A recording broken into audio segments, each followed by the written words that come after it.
Hello, everyone, and welcome to the finale of the Gardens of Golshan, our original D&D 5e mystery story. We are in the thick of it, and we will get right back into the thick of it. But first, I'm going to have my players go ahead and introduce themselves. Everyone who's been a part of this journey, thank you so much, and especially thank you to my players who are going to introduce themselves now. Hi, I'm Ainsley. I sometimes stream on Twitch as Lace Transformer with my partner Dratsum. And I am playing Zozo Baab, who is a bugbear paladin who worships the gods of all kinds of art and music and higher things and has absolutely no ability to do any of that himself and might not be the sharpest tool in the shed. Hi guys, my name is Justin. I play role-playing games here in New York. I'm a game designer under Sweaterpunk Studios, and I am playing Corvell, who is a swashbuckler and a wannabe actor. He's been trying to make that happen for a long time, but currently is attending the wedding at the behest of his family, who he's finally sort of come around to accepting that he has some responsibilities to. And I think Super currently is dressed as Lady Petra, or dressed as Lady Petra dressed as someone else. It was very complicated. There were a lot of hijinks that ensued, but needless to say, I'm in disguise. And also I have a Kickstarter going on for my second game. If you guys are at all interested in checking it out, I will throw out the link. Yeah, drop that in the Twitch chat for us, Justin. Will do. Hey, I am Anastasia. I am playing Muhaka, the Warforged Bard.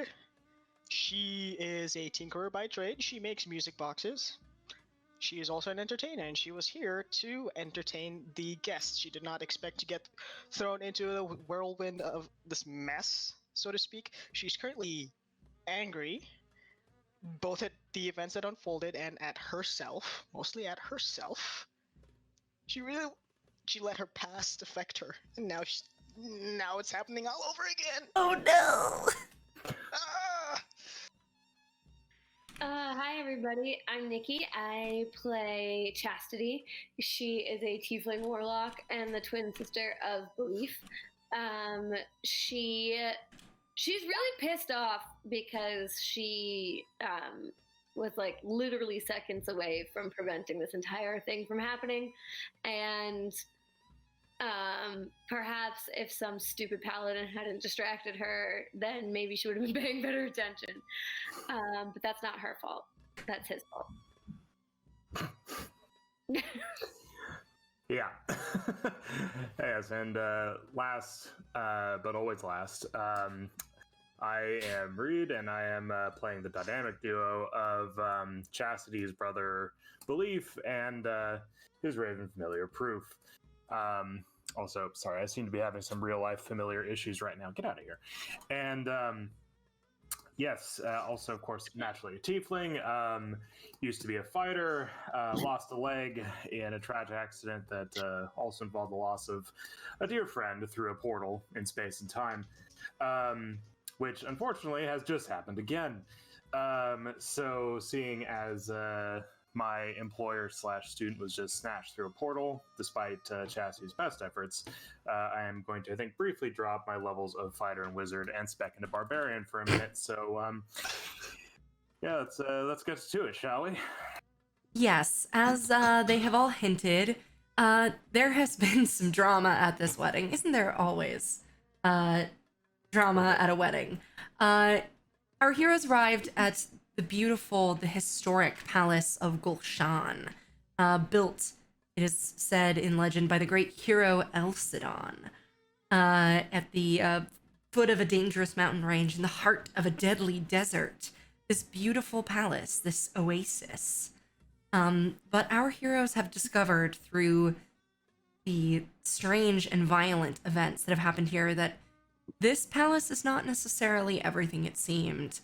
They have come to realize that hidden deep below the palace is an ancient horror, and someone has been trying very hard to awaken it.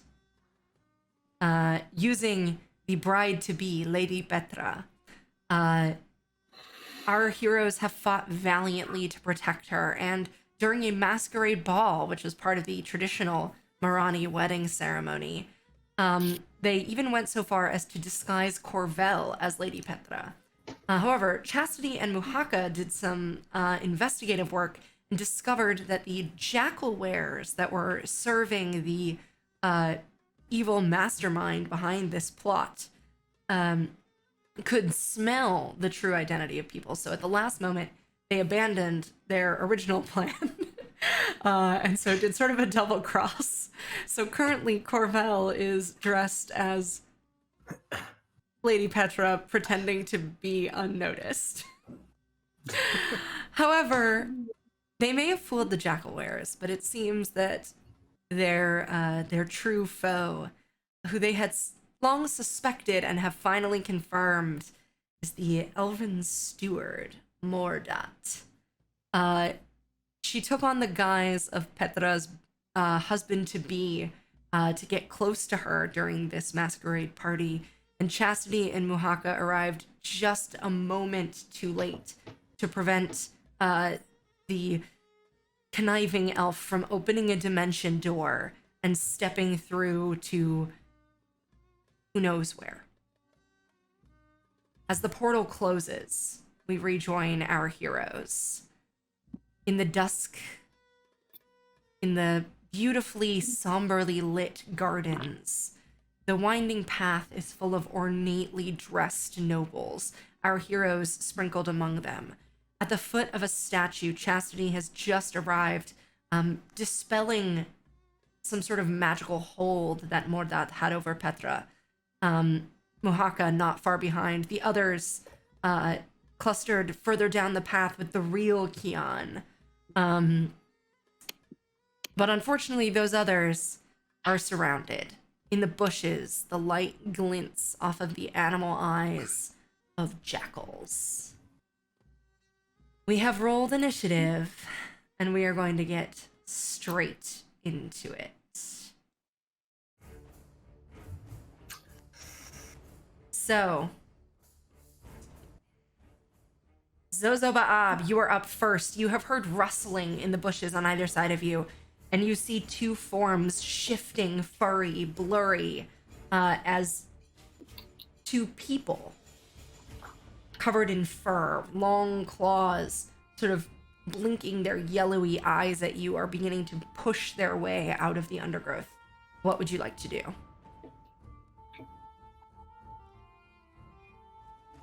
You're muted, Ainsley. Sorry. I would like to whack at them with my sword. The one that is closest to me. That I can one? reach first. Yeah, that's the guy. All right, go ahead and roll to attack.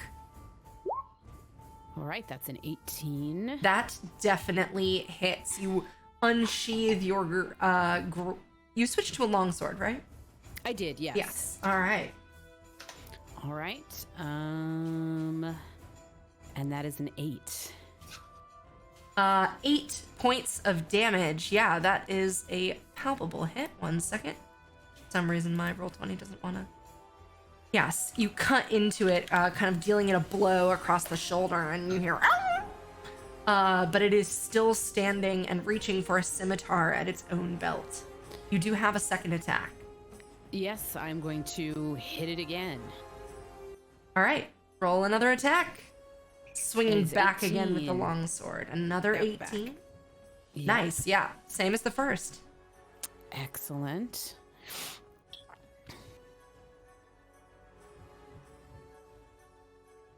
Sorry, a little dice trouble here. No worries. That is a 12. Yes, and with that second blow, I think, we see you kind of strike once with the first, and then the second swing comes back, and just as it's looking up, its head goes flying as you cleave it neatly from its body. Jackal bad. Yeah, he was bad. Muhaka. Oh, damn. Or, sorry, Zozo, is there any bonus action or movement you'd like to take on your turn? I'd like to turn towards the next closest to me. Mm-hmm. Move up the path a little bit towards it. Yeah, that guy right there. Yeah, absolutely. You can move on up there. Okay. Yeah, the blood's still dripping off your sword. You run towards the other one, which kind of... Okay, yep. And I'm gonna start whacking at him in a minute. Yes. Muhaka, you hear legs running behind you. How many legs? 2 rather small ones. You see a halfling man in full armor kind of running forward to the spot where Lady Petra just disappeared, going, "No!" He takes kind of a look at the situation, looks around, and you just hear Javed, captain of the guard, kind of look around, see the fray going on, and just dash forward. He's not very fast. His little halfling legs are diddly diddly diddly diddly. But he's sort of pushing his way through the oncoming crowd, drawing his own sword, just saying, "Get out of the way! Run!" Things like that. All of you down at the other end of the path hear another set of footsteps coming as well, and on the far side of the hedge you see another sword jump upward into the light, and you can see it begin to flare with brilliant energy. You see Jethan come running forward. Yes, we found it. And striking into the first one, he's gonna deal some damage. Yeah, he cleaves through one with the first strike. You see it flaring with brilliant, radiant energy as he smites this jackalware. You hear him say, "They have Petra. We need to find her." Duh, we all watched that happen. And then that's as far as he can go. That's all he's gonna do. All right, Belief. It is your turn. You kind of see him, just sort of the top half of his face over the top of this big bushy hedge. All right. All right. So yeah, the very last thing that I'd done in the last session was to scream something inarticulately and throw my staff down, which I believe broke it. Yes, that sounds appropriately dramatic. Yeah, exactly. So yeah, I think I pull the I think I just pull the short sword that I wear, which recently was replaced by one that was silvered in light of recent events. Indeed. And just go charging at the nearest one to me. Just goes like screaming into the bushes after him. Basically. Absolutely. Go ahead and make your struck. Yes, I will do that. As soon as I remember what my attack modifier is, because I never attacked Have you it in this made a character. melee attack yet this campaign? No, I've never. I actually haven't done Any damage yet in this campaign. Wow. But anyway, that's immaterial. That changes now. 20. Yeah, that definitely hits. Go ahead and roll that damage. Yes. Oh, so much of it. 6.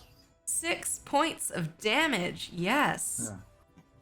Yeah, you reach out with that silvered short sword and just hack sort of into its arm, and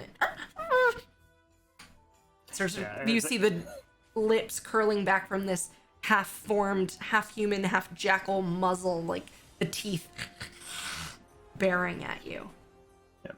This sort of abrupt, violent display also, I think, sends proof sort of like wheeling away upwards. Yeah, he's probably not used to seeing you actually use a sword despite carrying one.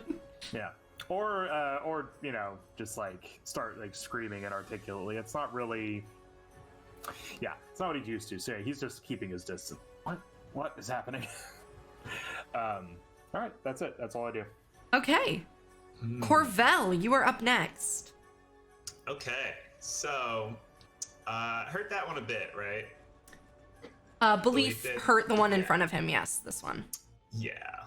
Okay, so in that case, I'll take my bonus action to disengage. Sounds and then good. I'm going to ruffle through the bushes in my lilac hoop skirt, pull a rapier through the carefully concealed slit within it, Mm-hmm. and then pop up behind this guy and attempt to stab him thusly. Yes, and because you are the only creature within 5 feet of it, you will get sneak attack if you hit. All right, that's what I was hoping for. Let's see. That's swashbuckler life. 8. Eight. I will use Man. luck and re-roll. Sounds good. that. Yeah, because that would not hit. 25. Heck yeah! All right. Yeah, so I think we see Corvell dart through the bushes, and in one world, in one universe, we see those long hoop skirts getting caught in the bushes. But that is not the way fate meant for this to play out. So you tug through the dress swirling dramatically as you execute a perfect thrust. And that's 16 points of damage. Yes, you wound it very badly. Okay. Wasn't expecting somebody to combat roll through the bushes wearing a dress. No, I That's don't where think they they made saw. their first mistake. Well, they also thought you were Lady Petra, so That's also true. That's a mistake. yeah, you stab it and you kind of see it like look at you in total confusion. You actually notice that it had been sort of coming in to like grab you, and seems confused about that. It is its turn now. Actually, all of the Jaguars are going to go on the same initiative count because I rolled them basically identically. They're a pack. Hey, you noticed. Belief, speaking of that, I think these two are going to run up to you just because you're like, actually, no, I lied. The one in front of you is going to just look at you.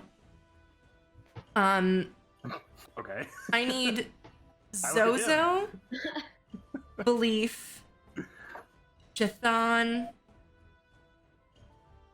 Corvell, and I think that's it.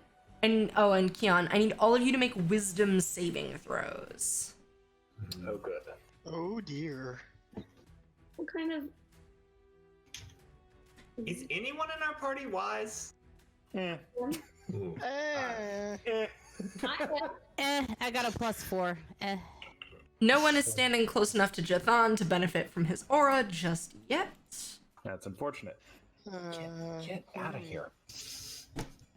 I imagine this 5 is all I needed. Yeah. Probably. Oh yeah, definitely. Probably. And Kian. Did I? Quick question. I know I gave Corvell Bardic Inspiration and used it. Did I give one to Belief? I think you only used one. Okay. I don't So recall. I have 2. Good. All right. So, Good. as the Jackalware's know. eyes begin to sort of shine this unnatural yellow color, reflecting the moonlight, Corvell, Kian, and Belief all feel themselves getting very sleepy. And all 3 of you fall asleep. Wait. Oh, sorry. I just. That's all right. Tactical nap. It's fine, guys. Yes, that's correct, Nikki. From several sessions ago, Corvell and Chastity both have 1 point of DM inspiration. Just remember that for the future. That's true. Curses. I wish I had remembered that before. I'm just gonna give you little markers here. Wait, how? 3 of us are asleep, right? That's correct. Zozo and Jathan managed to avoid the effect. Okay. Um, It's all up to you, Zazu. All right. So next in the initiative order is Muhaka. Man, what I wouldn't give for counter charm right now. Oh, sorry. well. Some of these dudes are also gonna move. I'm just gonna move them while they're sort of. Yikes. Moving and also sleeping people. Yep. Oh no. Oh, creeps. They're gonna carry you. They're gonna carry the pretend Petra away. We're safe if we're asleep because if they hurt us, we'll wake up. Yeah, I can't help anybody. Six. Aren't you close enough to Zozo? Zozo wasn't affected. No, that's true, but I you thought- could help Zozo. I can't help Zozo, so that's what I'm going to do as I viciously mock this thing and tell it that in Sylvan, because I know they speak Sylvan. Walker is going to yell, "You are going to make an excellent belt." Ooh. All right, so it needs to make a wisdom saving throw. Is that right? Yes. Oh 14. boy, That's the good stuff right it's there. not especially good at that. No, that's a 6. Sweet. It's not even a little demoralized. That was mean. Oh wow. Okay, so it takes 2 points of damage. Oh, But it has disadvantage on its next attack. So It certainly there You does. go. I think this is the first time that the vicious mockery has actually landed. Yay! all right. Yes, Mohaka's mad. Any and it bonus knows. action you'd like to take, Muhaka? I don't think there's really any bonus actions that she can take right now. Okay. But could she figure out? She might be too far to really figure out what's going on with these people. Oh, they have slumped to the ground. Can she try to figure out what exactly might be going on? Yeah, or- you have the highest passive perception in the party. You have passive perception of 16. You can definitely tell that they have slumped to the ground, seemingly asleep. The Jackalwares looked at them and they fainted. So could I make like a Darkana or history? I don't know. Really I don't know that you really need to. Basically, there is Okay. some. Also, this is not dissimilar from a lot of Fey magic Like, do with I which you know are that if familiar. I were to say smack them, that they would wake up? Yeah, I think you're familiar with enough Fey magic to know that normally sleep effects, you just kind of have to shake the person out of it. Okay, well, Mage Hand is gonna be popping out next turn. Okay, sounds good. All right. The guards. As Javed is running forward, you see the guards kind of startle into readiness. They're gonna move forward. You can hear some others tramping into view as well. And at the end of their turn, they will arrive. Oh, roll 20. Your interface is so clunky. There we go. All right. These two guards are going to attack this Jackalware.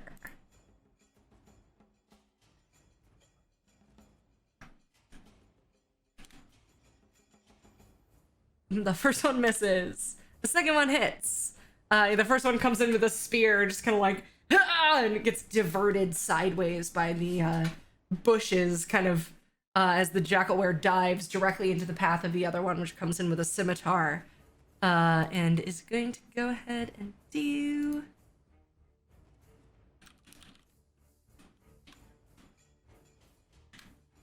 3 points of damage. Oh yeah. I take it the guards were sensible enough to outfit themselves with silver. Oh no, they weren't. Never mind. It does. No points of damage. Thank you, Reed. That's what I was afraid. Yeah, but, Zozo, you watch as the guard's sword just glances off of this thing's skin, doesn't even leave a mark. Eee. Yep.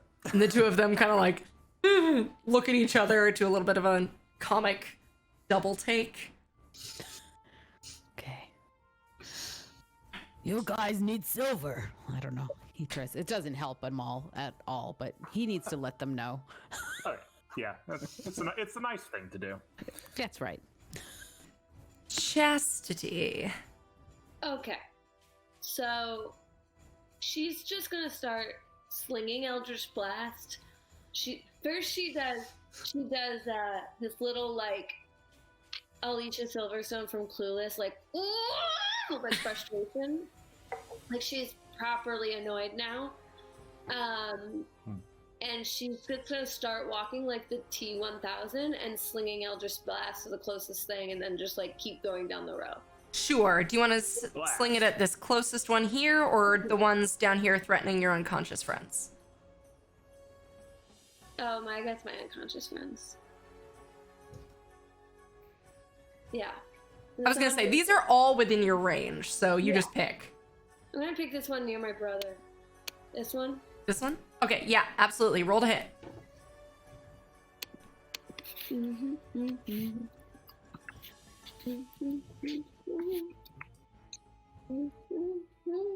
That's my elevator music. 17 Yeah, definitely hits. Go ahead and roll that sweet Eldritch Blast damage. for my first hit. For my first hit, One of many to come. oh yeah, she's mad. 11 points. Nice. Yes, a very palpable hit. The purple smoke spirals around everybody and smacks into the back of this thing, driving breath from its lungs. Yeah, fuck that shit up. Oops, that was an unrecognizable command, because I know how things work. Even though I did it. Slash delete all enemies. There it is. Dang it, you figured out how to hack D&D! 23 to hit definitely hits. Are you aiming at the same one? Yeah. Okay. She's like Terminator style now. Yeah, absolutely. Her eyes are glowing like Disney villain purple right now. Yes. So 11 more points. Yeah, the second hit slams into the back of it and it falls on top of Belief. Actually, just sort of slams forward. I think actually Belief, just roll a d20 to see if the impact of this thing landing on top of you wakes you up. Fair enough. 19. Yeah. Excellent. Here to help, brother. Yeah, you are woken up. However, there is jackalware on top of you when you're prone. I feel like this. It's like that in Lord of the Rings when Gimli gets the were piece on him. I feel like this isn't the first time this has happened in my history of doing battle with my sister. And I just growl, "Get up!" And then my eyes focus on the next one. Yeah, that's my turn. Just can I do an intimidation roll of the one next to me? Is that scary? My eyes are very scary. It is generally very intimidated by being surrounded by people with knives also. To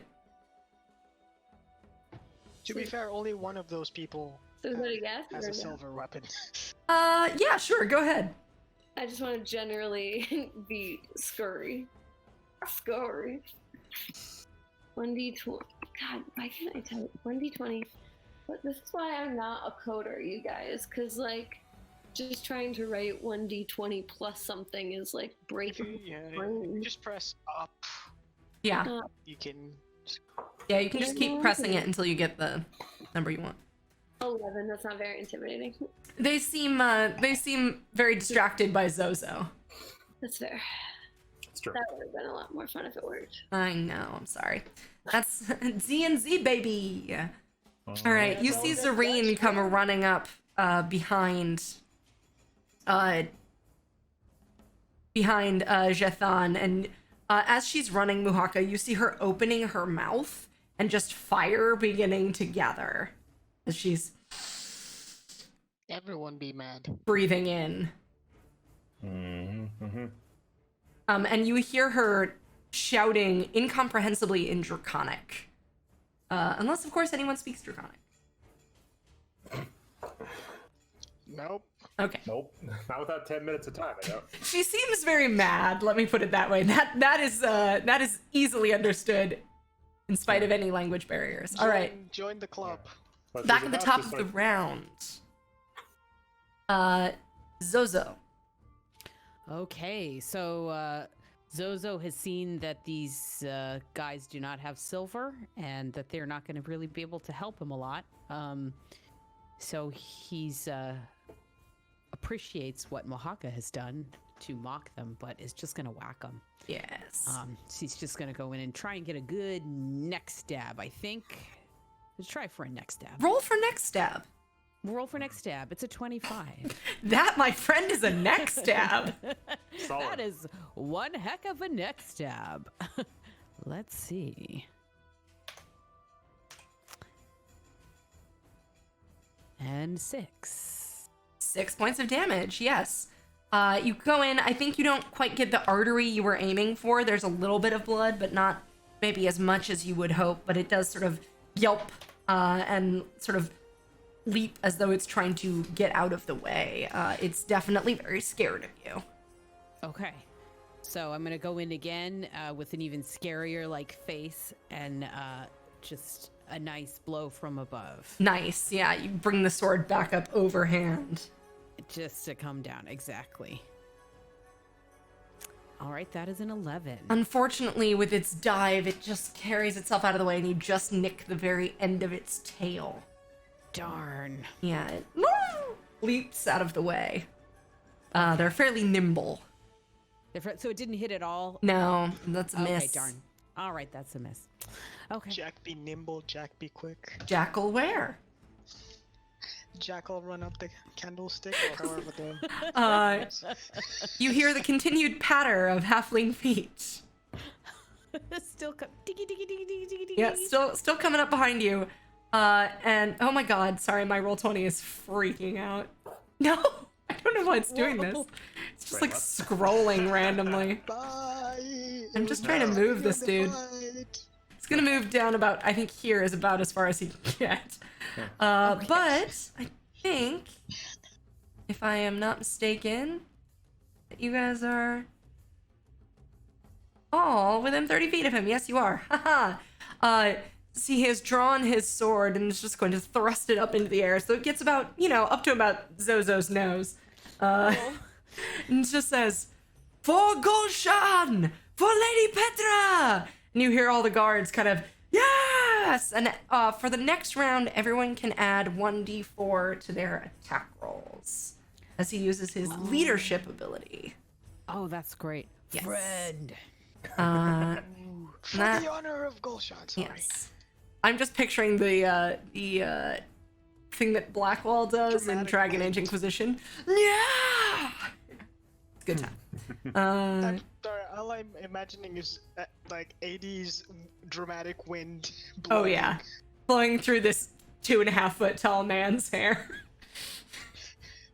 We go from bottom zoom where he looks huge, then you zoom up and it's like, See oh, Zozo wait. behind him. Yeah, exactly. You're All like, right. oh, wait. Yes. Oh, it helps when I have the right tool selected. There we go. We see Jethan come vaulting over the hedge. Oh my god, roll 20. Can you not? That's quite a vault. Yeah. Belief, I think you see him. Put in is working. You see him vault over, skid to a halt in front of your brother and bring his sword to bear once more.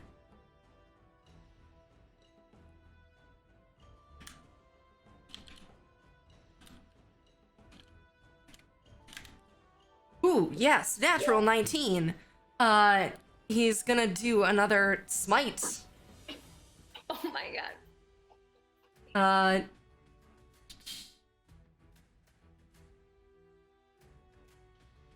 Yes, that's, sorry.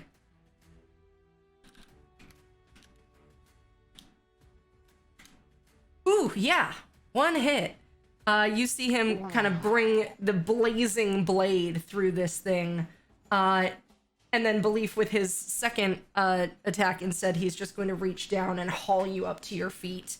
And he sort of looks over you, over your shoulder, and Chastity across the dusklit path. He just makes sort of eye contact with you. But Belief, he's talking to you as he says, I can handle the rest of these monsters. Do you know where they've taken Petra? I think so. Then run! Go! As he flings a bit of Jackalware blood off of his blade. Okay. I give him like the sort of like, you've got this nod. And yeah, it's my go next, yeah? It is. Excellent.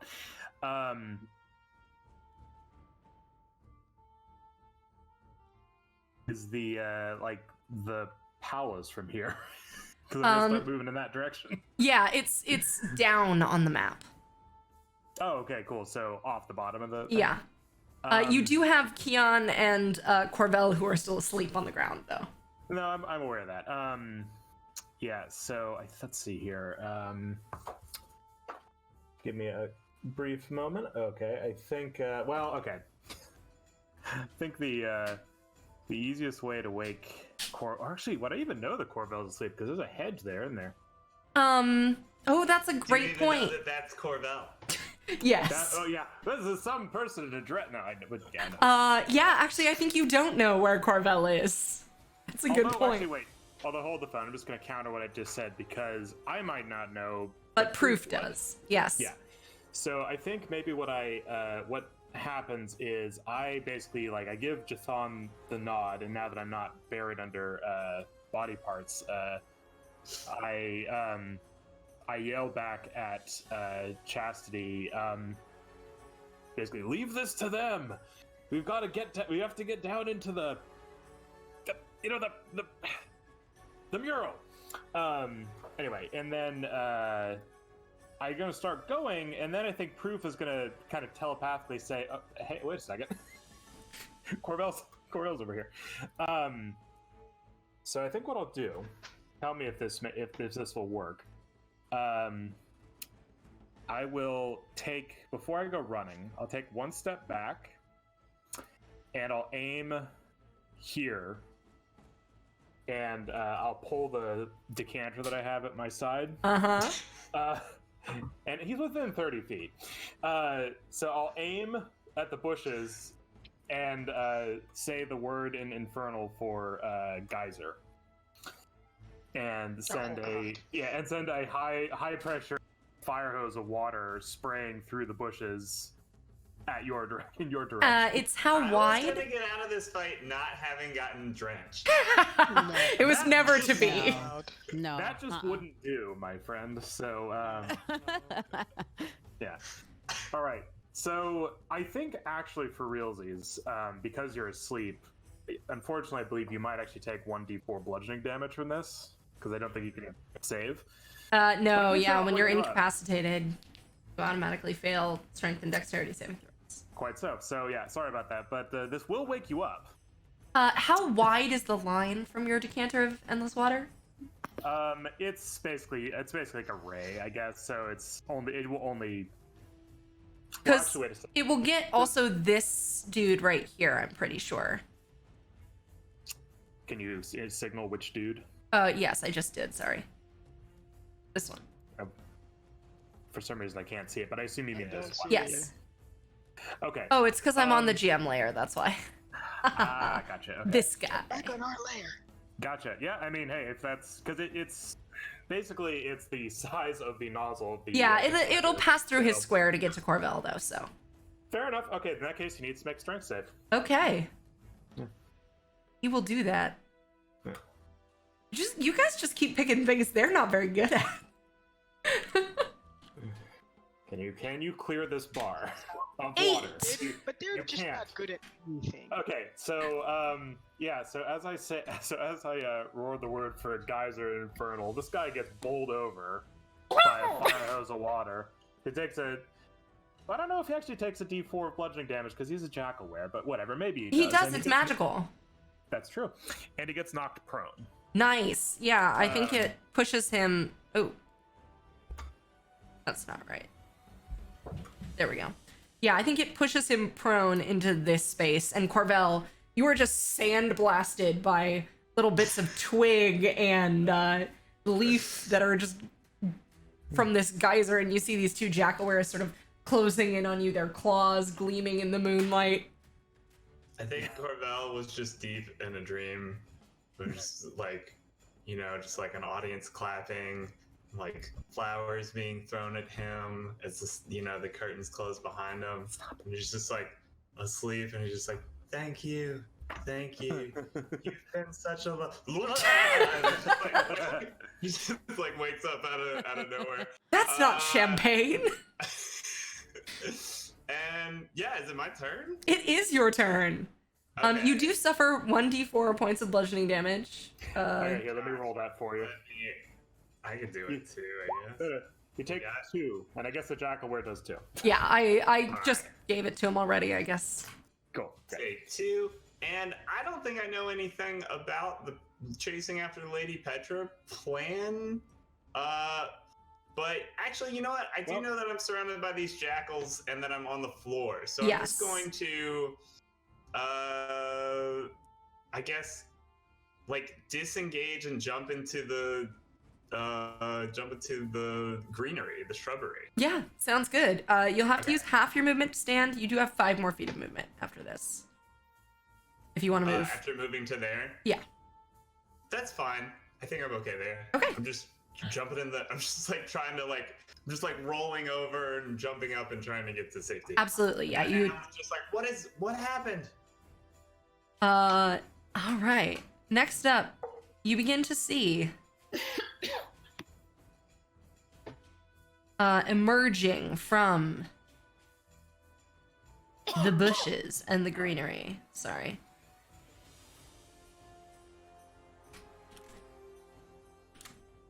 More jackalwares.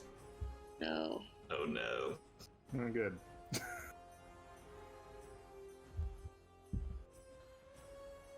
They begin to move forward. Well then. This is rapidly turning into a yo-dog type situation. I heard you like dogs and your dogs, sort of Yeah. thing. Yeah, pretty much.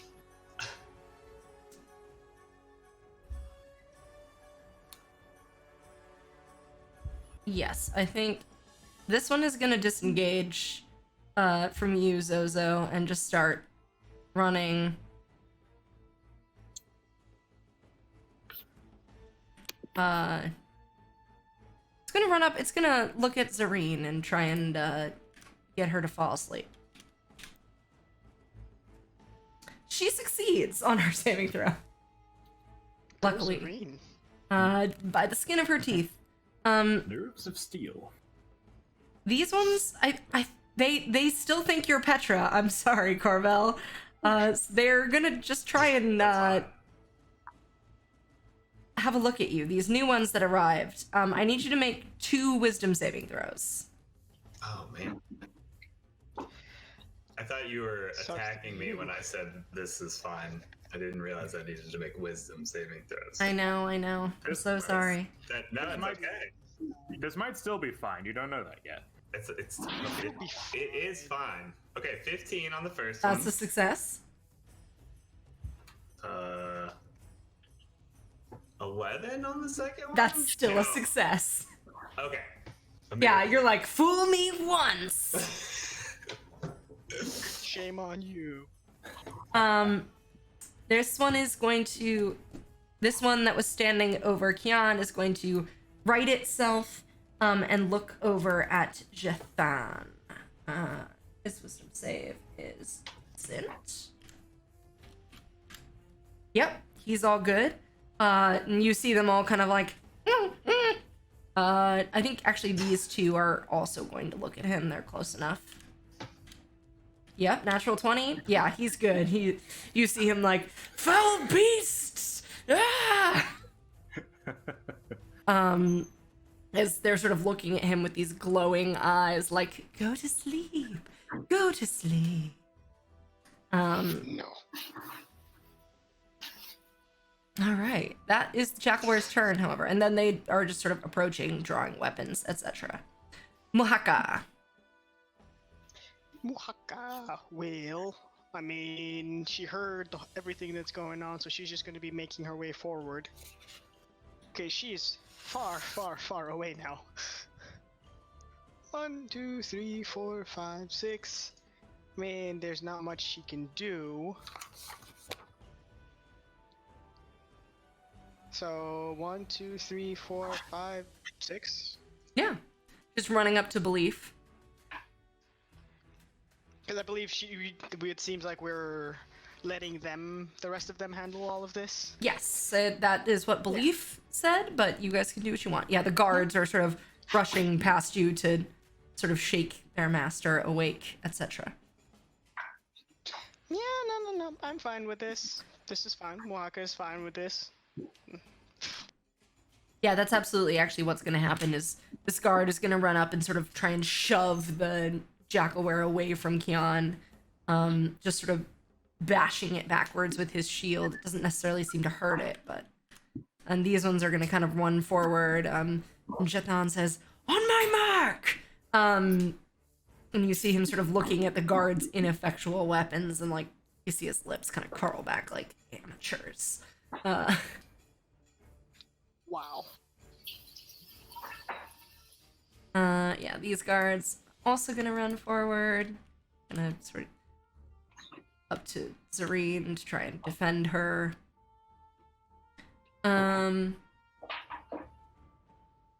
We are missing a Nikki, so we will come... Oh, Nikki, it's your turn. Sorry, Hey, she's my, back. my cat took a poo and it Oh, stank. no, cat. It's really These bad. things happen in life. It's like, sorry everyone, but I'm the one who has to sit with the stink. Yeah, and then she just watched me, and I was like, cool. So yeah, I'm just gonna follow everyone out while blasting wares as we go. Absolutely, yeah. Just tell me which where you want to blast. This one.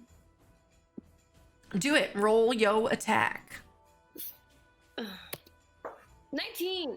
Yeah, definitely hits. Plus 4. Plus I roll a one. Plus I rolled my 1d4, right? Roll 1d4. 6 points of damage. Ooh! I'm gonna hit him again. For 12, does a 12 hit? Just hits. Fuck yeah. Fuck these dudes.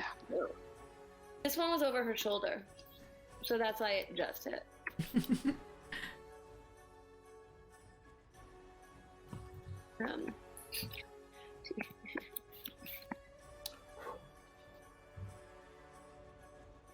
What? No underscore. Did I do? Did that? I'm gonna pretend I did something bad. Yeah, you have the underscore in front of the plus. Mm-hmm. 5. Okay. Yeah, you kind of throw 2 blasts into its chest. It sort of starts staggering backwards as you run forward towards your friends. 5, 10, 15, 20, 25, 30. Cool. I get. That's all I'm doing. Yeah, you run up behind them. Absolutely. All right. You see Zareen charge forward, and you just hear her muttering, "Petra!" And a gout of flame just appears out of the front of her mouth. And these 3 Jackalwares over here are going to make dexterity saving throws. Kill that. First one succeeds, second one fails, third one succeeds. This one catches on fire. And they all begin, you smell the horrible scent of charring fur, particularly from the central one as it's throwing itself on the ground to try and put out the dragon fire. And you see Zareen kind of like sputtering and coughing as the flame runs out from the short burst that that emitted from her golden snout. All right. Zozo Baab, we're back at the top of the round. All right. Zozo would like to run towards the action. that he Absolutely. sees. Run. Up here to where his friends are. Could he hear Belief calling out, "Hey, we need to go to the palace," and all that when yelling happened? Yeah, you were all quite close together. Okay. Yeah. So he's, let's go palace. All right. Are all of you Mr. planning to do Bajako. that with your next turn? Yes. All right, then we're gonna duck out of initiative order. As you all start running from the fray, you can hear the sounds of swords. As you run, you see Jathan sort of grabbing or placing a hand on the symbol on his breastplate, and all of the weapons of the guards beginning to glow softly as he casts a spell. And Javed kind of leading his men into the fray. You hear yips, and you see one of the guards sort of pulling Kian out of the way as all of you are running through the darkened garden. I'm gonna change the music. We were sleeping on Jethan. He's got a lot going for him. Yeah, it's a good thing y'all never decided to fight him. Yeah. I'm not completely sold on that not fighting him thing. Yeah, the game's not over yet. That's true. I speak too A soon. private affair.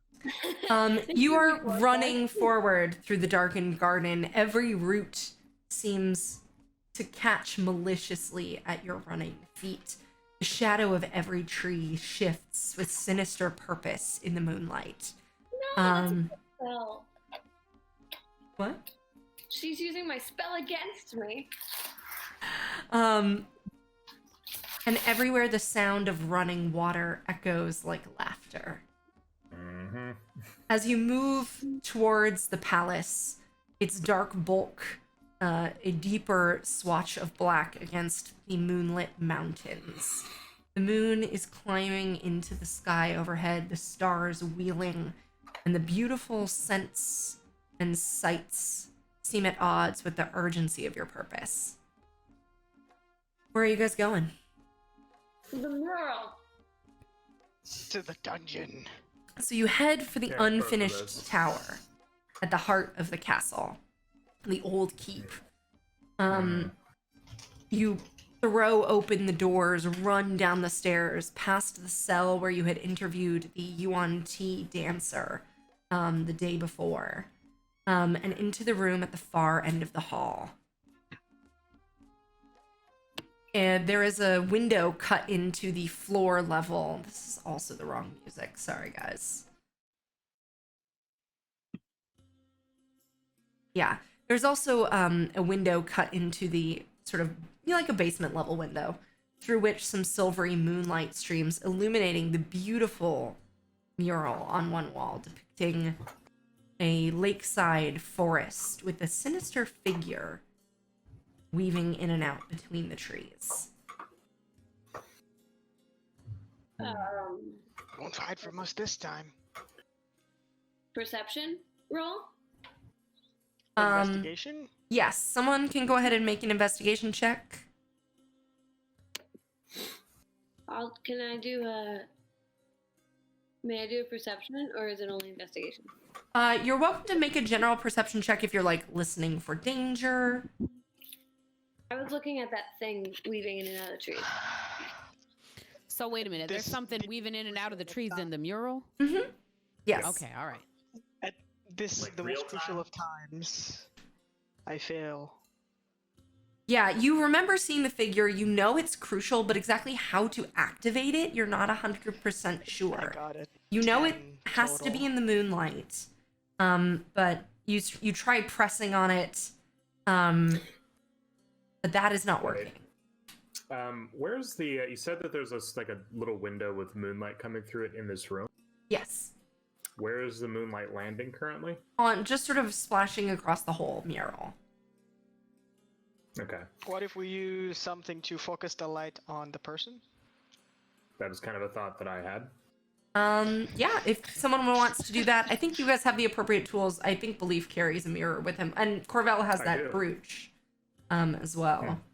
Yeah. Someone could try and make a dexterity check to do that. Sleight of hand, if you've got it. Seems appropriate. Yeah. I'll help. Can you help?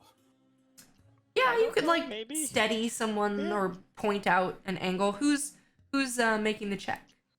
I mean, I guess I probably will, just because I pulled the mirror out Totally. and almost immediately I'm gonna like try to use it, because that was the thought that I had, is that the direction of the moon is probably relevant. So I'm gonna try to focus It's it. like, no, you're angling it at the wrong place. You need to roll it this way. All right, Back so to let's see. directions. Yeah, back exactly. So I get out. Eh. Yeah, I'm not sure. Even with your backseat direction, I'm not sure. You The, try shining the light onto the figure, but it doesn't reflect in any way that is different than the rest of the painting. However, shining the light on it, you do notice a slight difference in the color than the last time you were down here. I think Muhaka, you would definitely notice this. It's got a little bit of more of a reddish tint to it than the last time you were down here. Sorry, the entire painting does, or just a No, certain just that part? one spot. It's kind of like a smudge. I cut my hand and I smudged my Is blood on the that- same spot. Yeah, There you Chastity go. walks forward, just cutting her hand and placing it on there. And as soon as it Would've does, you worked hear with a me anyway. grinding noise. Oh. Chastity, you take 1 point of damage. Okay. Um, And then I look at everyone and I go, it's always about the blood. And the wall I pushes am backwards. uniquely and- disadvantaged in that area. Corvel looks at Zozo and he's just like, that's really gonna displease like the collectors in the castle. It's gonna be worth so much less. So No, this no. is, it was fine art. Fine art I'm was. a signer. Okay. So now I'm curious, if I smeared oil, if Muhaka smeared oil, would that work? I guess we'll never know. The original Never magic know. was fairly explicit about the power of blood and the moon, so I mean, technically the oil is my blood, so... As the painting slides into the neat pocket in the wall, Zozo and Corvel, you actually both notice that the blood just sort of disappears into the wall, leaving a very small trace. Oh. And as you may recall, that figure was not original to the painting. You learned that on your earlier investigation of this scene. It slides in, and you can see beyond a tunnel that descends into darkness as far as your dark vision can penetrate. Corvel, you can see pretty much nothing down here. Sorry, bro. What does Zozo see with the dark vision? All of you see a rough tunnel sort of descending at a fairly steep angle into the earth. this isn't any time for hesitation. Corvel just quick says, question. after you. And I start going. I pull out my Muhaka has- backplate. What? Muhaka has looked into the minds of a lot of the jackals. Does any of this seem familiar? Does she have a inkling of where to go and what to expect type thing going? You don't get a sense that this is a labyrinth. You get a sense that this is a path. Yeah, so she will walk by because she's like, oh, this is just like deja vu. That's what happens when you mess around in people's heads. Chastity, what did you want to say? My path blade is out. Yeah, absolutely. The softly glowing blades ringed with veins of hellfire. I think gives Corvel just enough light to see by. Mm. And I'm already gone. Yeah, I'm drawing my sword and shield, and I'm gonna follow with everybody as closely as I can. Absolutely. You all descend into the darkness. Are we dashing? We probably are running, right? I'm moving as quickly as I can, given the fact that I broke my walking stick. Here's the question I have for you. So, Are you moving quickly or are you moving quietly? Like a New York City walk. So quickly. So quickly. quick. I think Not quickly. quite. It's not a run, but it's very effective. All right. It is 100% not quiet. Yeah, as you're walking, loose scree sputters underfoot. The further down you go, the more humid the air grows, damp and almost cloying. There's a smell to it that's difficult to describe, like blood and incense and rotting plants and something else. Something old. Mm-hmm. After just a few minutes, the worked earth and occasional worked stone of this tunnel becomes overgrown, matted with roots that give off a very faint light. Muhaka, as you're walking along, you notice something odd. The lights of the roots are pulsing in rhythm. That's not normal. Like a heartbeat.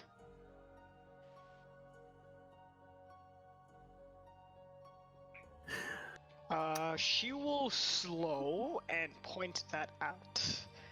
It's like these roots, they're beating like a heart.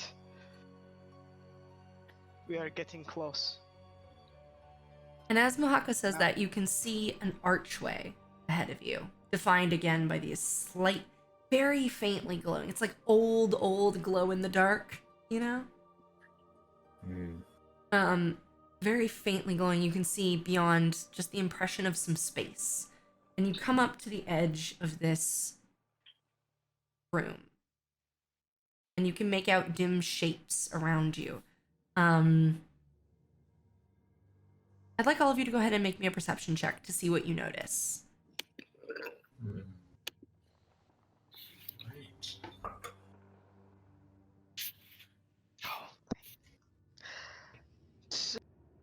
12. That is an 18 for me. That'll be a 16 for Zozo. Nothing. 15 for Corvell, actually. All right.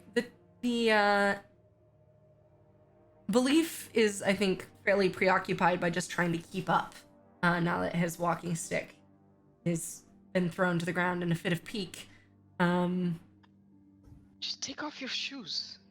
And it'll be much easier to walk. The rest of you, however, notice in the center of this large room, there is a roughly hewn statue. It looks like it's made probably of mud and wood.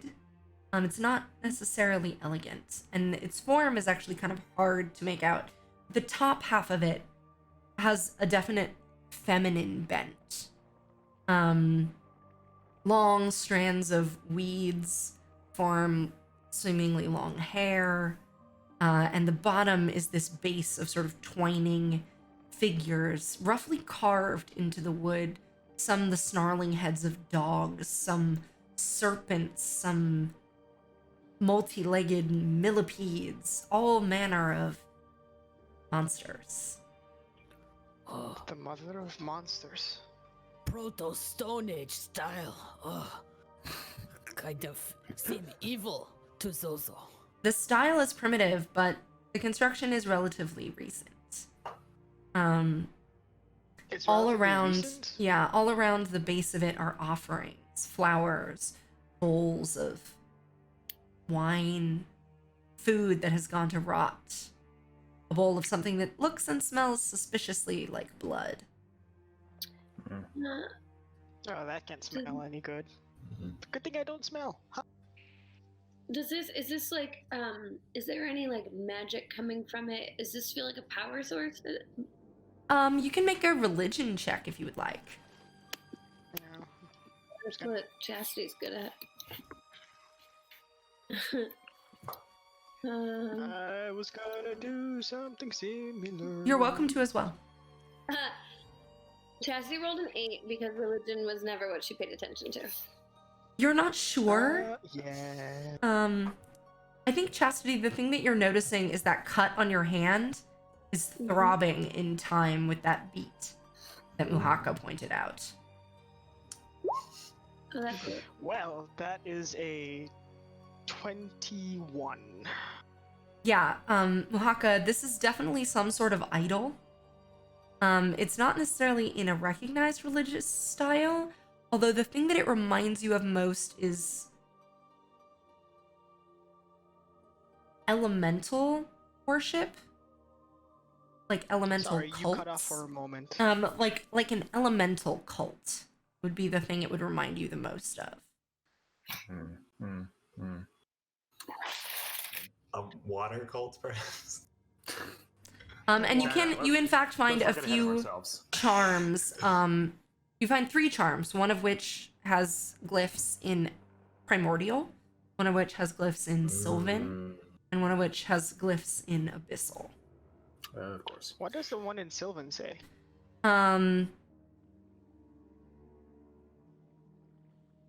Something a very generic sort of like Matter. grant us your blessings, watch over us. So it's like typical It's- prayer type yeah. thing. Can I ask if there's any sign of anyone else that might be near or has passed through here? And also, specifically, we sort of doused Lady Petra in my perfume. Mm-hmm. And if there was any sign of that, I might be able to pick it up. Yes, you rolled a 15 on your perception check earlier, so what I will tell you is there is a lot of evidence of foot traffic in this room. The floor is dirt and muddy, and there are dozens of Okay. crisscrossing tracks of footprints, most of which are the telltale footprints of the jackal wares. Sure, that makes sense. Right here, you do not smell Lady Petra's perfume, Okay. but you do see one thing sort of caught on one of the protruding sort of, almost think of them as like tentacles, I guess, that are the sort of bottom half of this figure, which is you see a hair caught on it. You pull it out and it's long, and in the dim light it sparkles that strange green-black color. Sure. So we should keep on moving, but now we must be more cautious. You see one other set of tracks, Torval, which looks similar to the jackal wares, but a little bit bigger. And as if it were walking on 4 legs. Okay. There seems to be So, something I big repeat, that headed it this is- way. And now we shall be a lot more cautious. It will do us no good if we walk into a trap and get ourselves killed. There are 3 doors behind the statue. One of them is a large set of double doors, and then there's one off to each side, which seems to lead up to the second floor of this room. There are rough-hewn pillars all overgrown with vines, which have grown lush. Again, the air is getting so damp, it's almost kind of hard to breathe. It's a good thing that not all of us breathe. As you're contemplating these 3 doors, Corvel and Muhaka, I think you both hear something. Just a... Well, that doesn't sound good. Nope, not at all. For the record, though, it might just be belief, as he is. Don't say you're hungry. Nope. No, he's sort of sitting on a rock nearby, actually removing the boot over his artificial leg. And Oh, you're taking my advice and taking off the boot? yeah.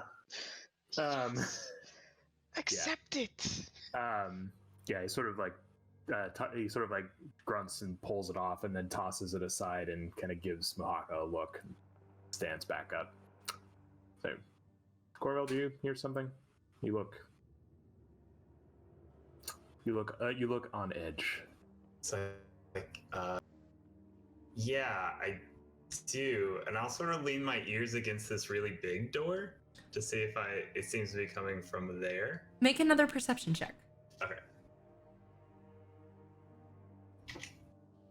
I think Muhaka is too busy being proud to pay attention. I rolled a 2. Yeah, you sort of press your ear up against the door. Press your ear up against the door. You hear nothing coming from beyond the door, but as you turn back to look over at Belief, standing in the gallery, sort of above on the far end of the room, maybe 50 feet away, you can see a shape, front paws up on the sort of rough railing of the gallery, a halo of what look like snakes moving in and out. Ooh. This large sort of like wolf cat looking creature with this halo of snakes that roars and looks like it's getting ready to pounce. No, thank you. Oh, that's great. Yeah, so There is, however, a door right behind you. so Corvo will probably scream to everyone that there's a huge monster behind him. And then, yeah, we'll attempt to pull open a little bit of this big door for you. Yeah, you haul on the door, and I think your friends all kind of run up behind you, and you yank it open as this thing kind of lands, skids in the mud. You can see it's a giant, what looks like maybe like a panther, probably standing about 6 feet at the shoulder, with this halo of serpents that, on closer look, seem less like serpents and more like vines, with big kind of Venus flytrap at the end. So a carnivorous vine panther, that seems to make sense.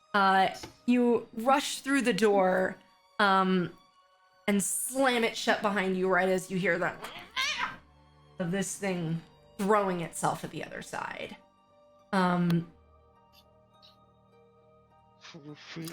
Yeah. Should go.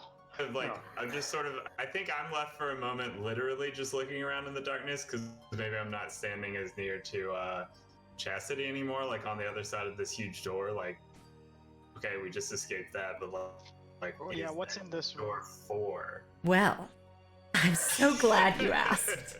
I was waiting for it. As the door slams shut, the sound of it echoes out over water. Knew it. There's a rough carved sort of set of steps that go down to this slightly glimmering water. And actually, you have to blink. It's much brighter in here. Still, the light is still dim, but it's a lot brighter than it was before. You can all easily see. The water itself seems to be almost glowing. And jutting up out from it, you can see sort of spires of crystal at odd angles. They seem to have grown here. The walls are just thickly grown with moss and vines. And the whole lake just seems to pulse. I don't like this. And far out, somewhere in the water where it recedes into darkness, you can hear, no! You hear two voices. Wow. Can we tell who they time are? to go. One of them definitely sounds like Petra. Yeah, so I look at the team and I whisper, "Fuck caution, right?" I'm already going downstairs. Yeah, I'm. Is there Zozo's a just gonna path? tromp down them stairs. There is not a path. This is water, and it seems to get pretty deep. But there is a small reed boat. Oh hell! Well, only I can use this one, guys. I'm afraid you a lot of luck. They said small read and you're normal sized read. That's true. Dang it. All right. Didn't take in larger deuce, so we're. It will we're fit in all of trouble. you, but it's gonna be very tight. Yeah, I'm jumping in. I'll sit on Blee flat. What? I'll Also, sit on what? your lap. What? To save room. I'll sit on your lap. Oh. Got it. Wait. Zozo can also probably hold somebody in his lap if it saves room. It's more an issue of the weight than anything Oh, else. it's the weight. Okay. Yeah, it's basically we like both. a sort of like a raft thing. Is there? Are there Wait. paddles or poles? There's a or- pole. Corvette, One. water, swim. Okay. Wait. So- Hold on. The Hold idea of swim. Hold on. I don't think that will be necessary. I have an idea. All right. So this is like, how big is this raft? Like, it's big enough for all of us to get onto it, but it's not. It might sink if we all get onto it. Is that the It's problem? approximately 10 foot square. Okay. Well. Okay. How about this? How's about if I use shape water and I freeze a chunk of ice around sort of the whatever we designate as the front, and make it sort of a little bit pointy for better hydrodynamic, Absolutely. etc. And I can also freeze a little bit on the back to increase the buoyancy. I need you to make an intelligence check, a spellcasting check. Spellcasting check. Okay. Yeah, as if you were attempting to dispel magic, for example. That's fair. All right. Yeah. Let's do some hydrology. Let's see here. That, I guess. Yeah. All right. Yeah. The rest of you see me just kind of like looking at the raft and doing some geometry in my That head. meme with all the math. Yes. Yeah. That's what it appears. While he's doing that, Mohaka is gonna like poke her finger in the water to see if it does anything. I've rolled like 5 or below, like the last 4 or 5 dice I've rolled. Poke. Yeah, it's gonna be a grand total of 9. All right. It takes you a couple of tries. This water is fighting you actively. Is it? Okay. So like I But try, it takes you about a minute essentially, and in that time you hear more muffled, kind of like, and the chanting sort of stops. In Muhaka, you hear a whisper. You're the only one, I think, that can hear it. Seems like someone's come for you. We shan't give them that time, shall we? We shan't give them that time.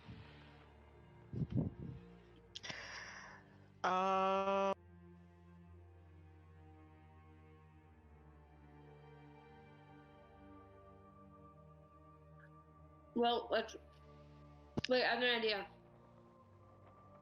We all get in the raft.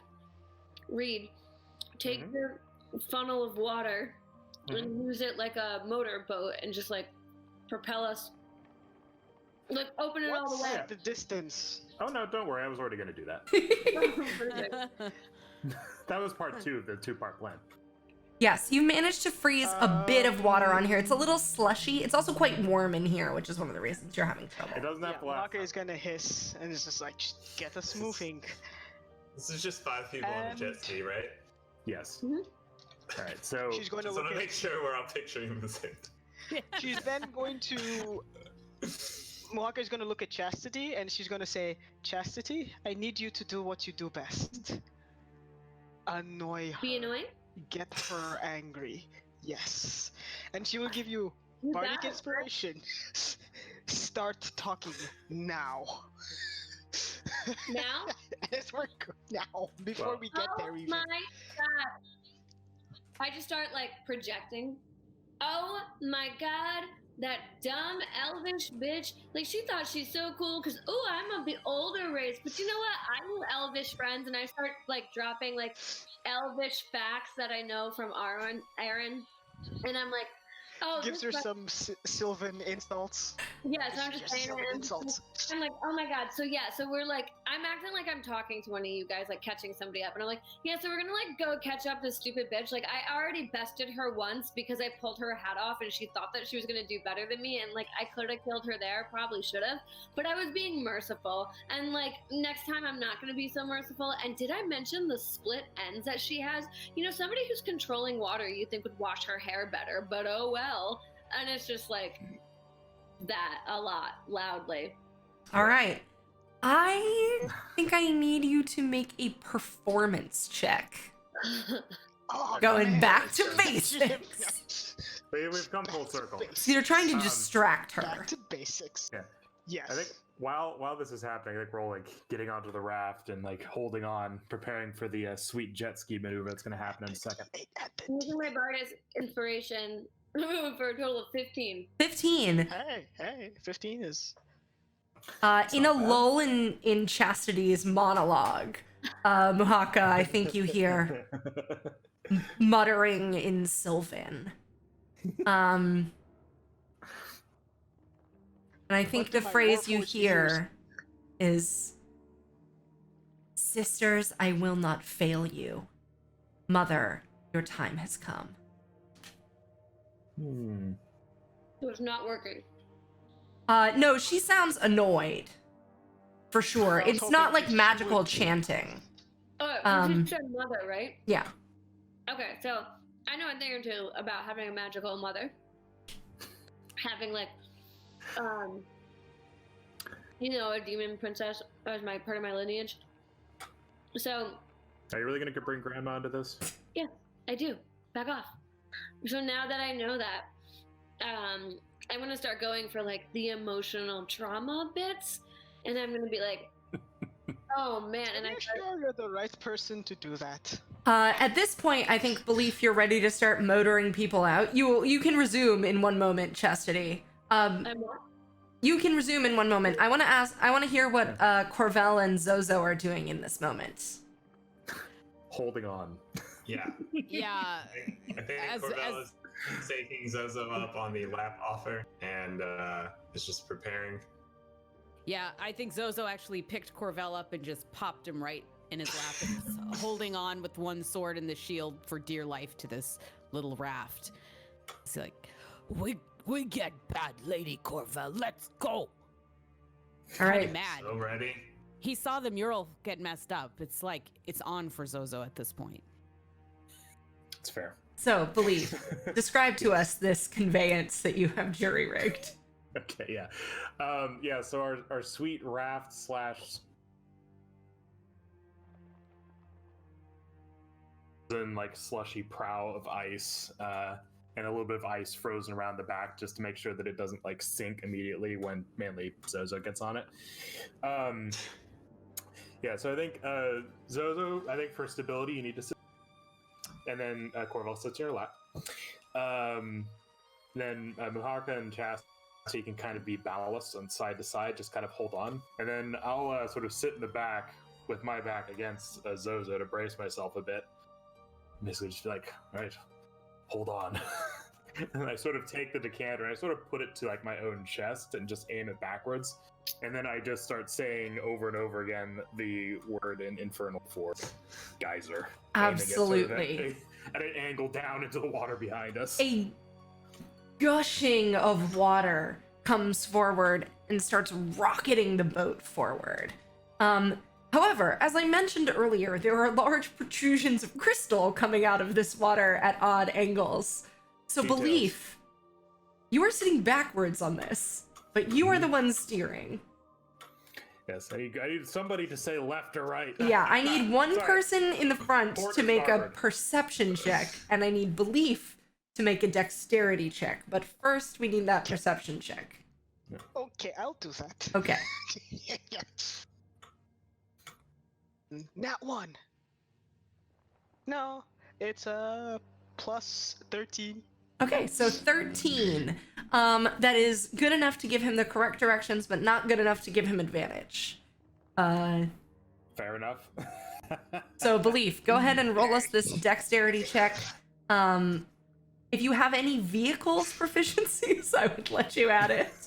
I think Vehicle Corvell and proficiency. Zozo are just Huh. realizing how this is being driven and just like look at each other. Like, oh crap. Yeah, just like the time that Baga said big like port, no other port. And you're like, wait, no, this is a terrible idea. I am afraid I'm not proficient in any kind of watercraft. So... All right, well then, it's This is just gonna be a going to be good. straight dex check, I'm afraid. All right, nope. Okay, roll the marbles then. Here we go. Dex. Yeah, cool. +2. Well, 10. It could be worse. That's what you needed. Yes. All right, you're kind of going.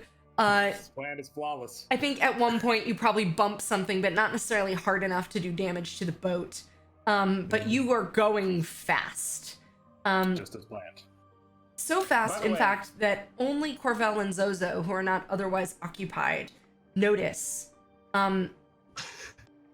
In the disturbed ripples of the water, you can see it's super clear all the way down. And as you're traveling quickly across it, a picture starts to come into form think Zozo, you probably have the best vantage on this just because sitting up, even you're the tallest. You can see spreading across the bed of this lake, essentially, almost appears to be like, you would say it's like a carving, or the lake bed just sort of formed this way, but it looks like a face. That's not okay. Hey friend. Zozo seen a big face in water? Seem weird. Is it like a lady's face? Yeah, and as you drift over it, you can see two thin fissures of light, as if there were two eyes that were just beginning to open. No. Good. Wait, am I on the other side Called of the it thing? body in the lake. But, I mean, this is a face that's 30 or 40 feet high. Probably Like fine. like I can see down into it, and it's Well, it's like, as if someone were, like, lying down. okay. So I'm gonna say, Also- yeah, go ahead, ask. How deep is the water? Hard to say, it's very clear, so it's hard to tell. Fair enough. Okay. But so it seems as though there is something down there, not just that we're seeing an image of something in the water, or can we tell? It's hard to say. Alright, sure. Zozo see lady face in water. Guys seem like pretty big. Light eyes open. Maybe go faster. I just imagine Zozo saying that, but like your mouth is flapping, like just like.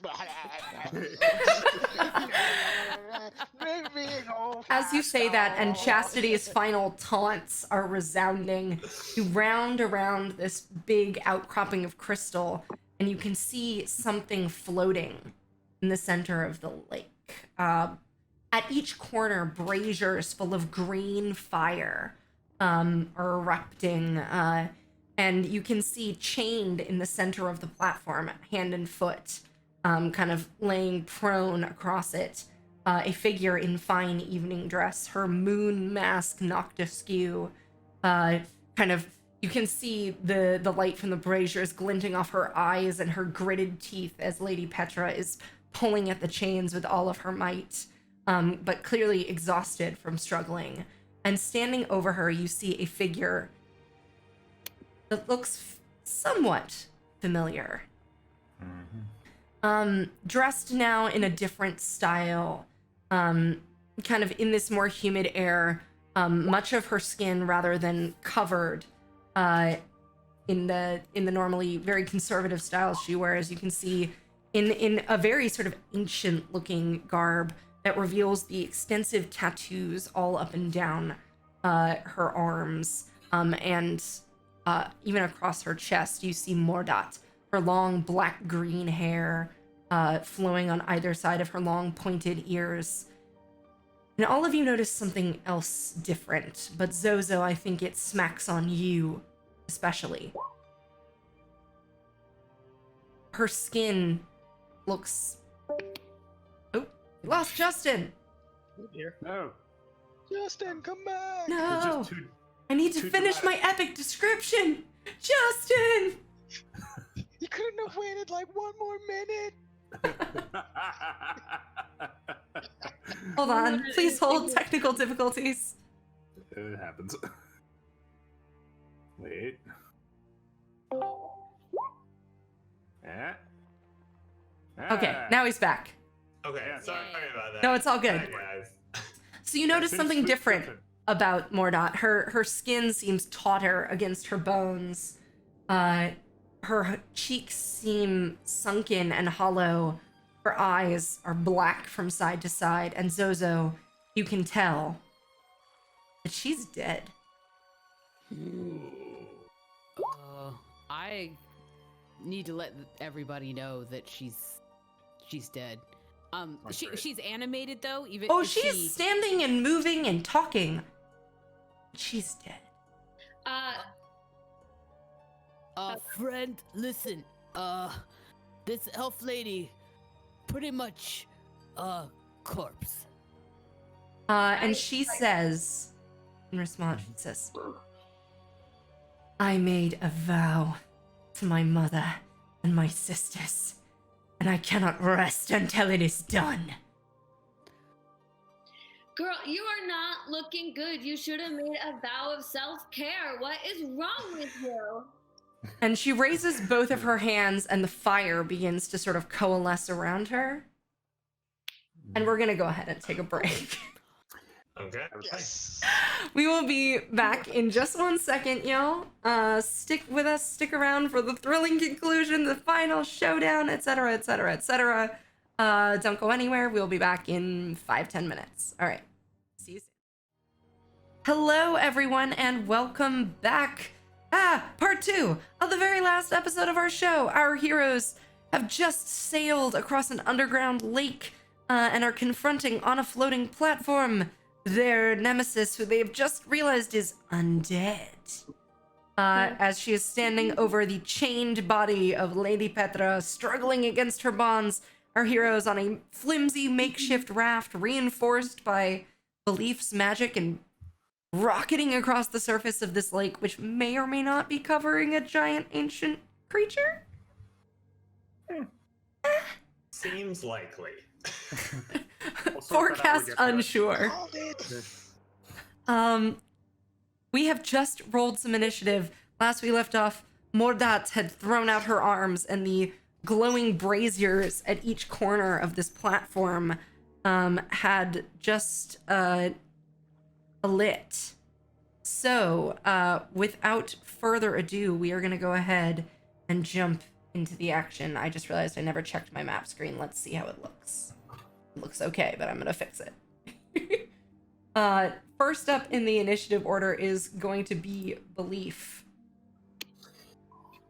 Alrighty do then.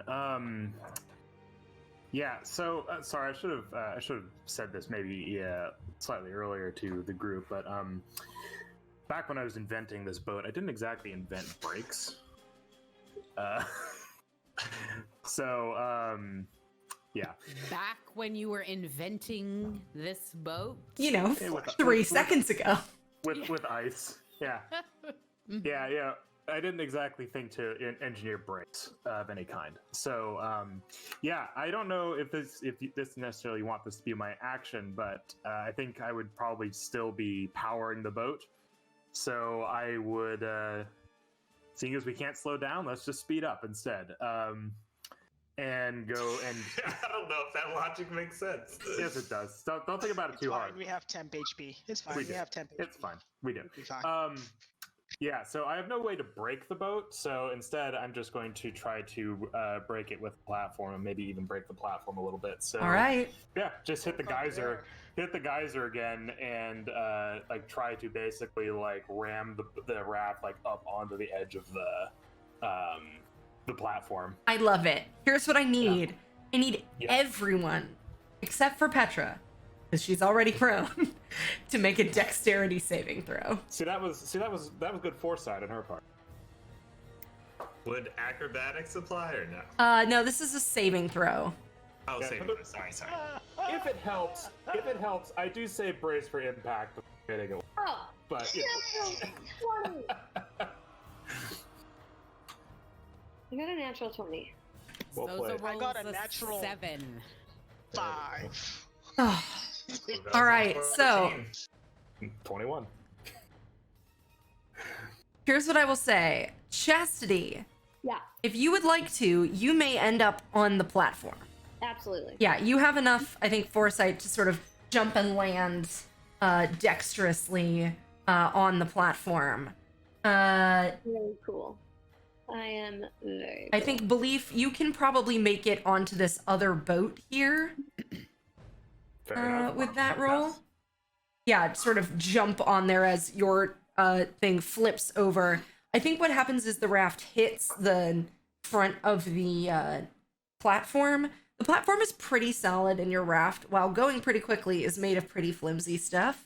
So it hits it, flaps up over, spins through the air, and kind of, you see Mordat sort of deflect it with this fire that's collected around her, and it blasts it off, and it sort of lands kind of flopped over here.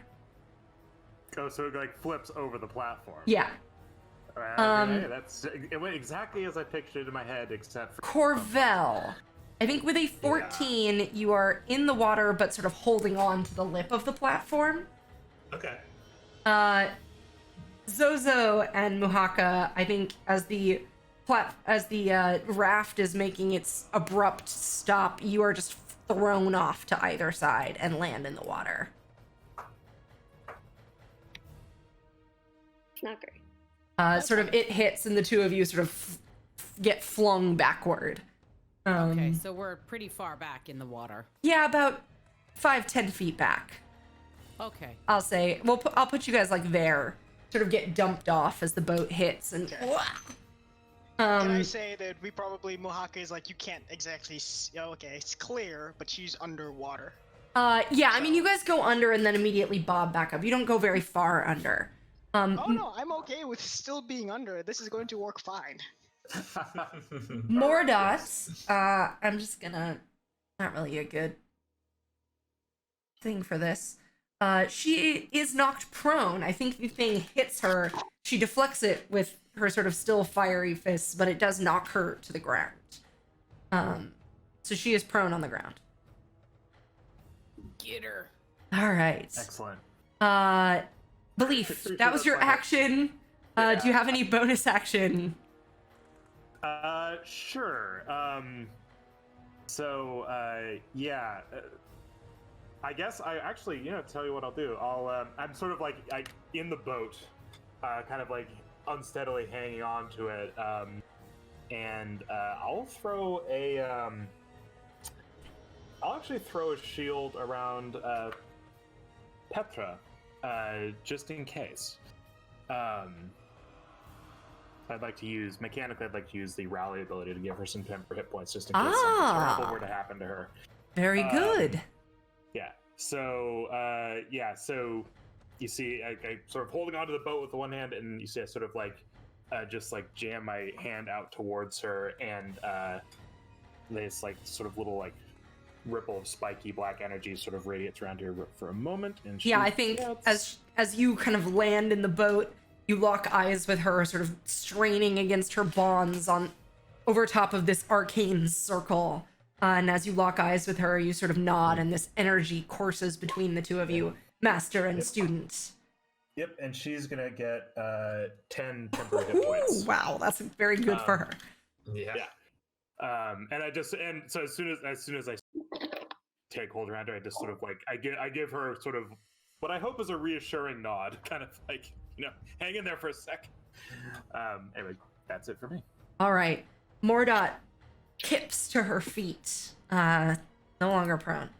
It is her turn. And she's gonna kind of look around at all of you, the fire still sort of coursing around her. And as it rockets off in your direction, you also see her kind of throw out both hands towards, I think, probably you, Belief, and you, Chastity. Me? What did I do? And you're the closest. Also, relentless taunting. Yes, also that. So the rest of us are in the water. Yeah, also, she would have disadvantage to attack anyone other than you at the moment. So she's hurling fire all around. No, the fire has coalesced around her and is beginning to drift in your guys' direction. Yes, it's a lair action. Oh, good. But this is something else. Chastity, that is a 19 to hit you. Yeah, that hits me. All right, and Belief. Oh, that's only an 11. Nay. All right, yeah, I think you kind of duck down behind the gunnel of the boat and it splashes harmlessly against the wood. All right, Chastity. This thing strikes out around you, smoke sort of pouring out of her hand, green and black, spiraling around in a familiar-looking pattern. No. Oh, is this some kind of a blast? It does look to be a blast of some variety. She's not Eldritch blasting me. Not exactly. It is not dissimilar to that. It does, however, deal 14 points of necrotic damage. Ow! And I need you to make a strength saving throw as the smoke wraps around you. Here we go. Hey, you got 8 temp HP. Wait, what was the damage? 14. So -8. And my strength saving throw. Woo, woo, woo. Come on, third crit. Oh, right now. 119! Wow.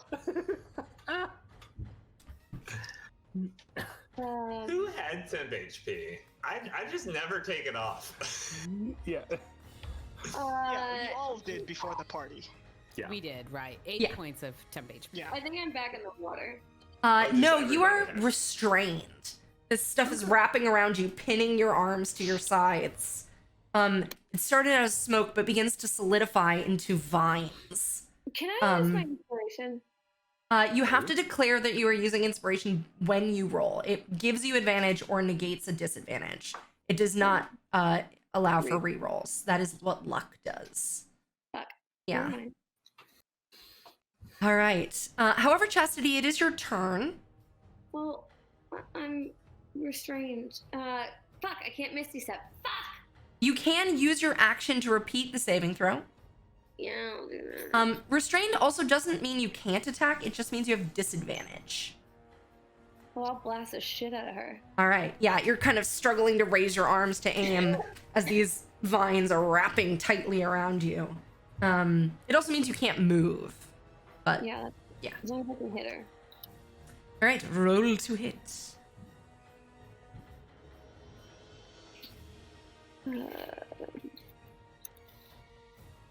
Oh, it did it together. Never mind.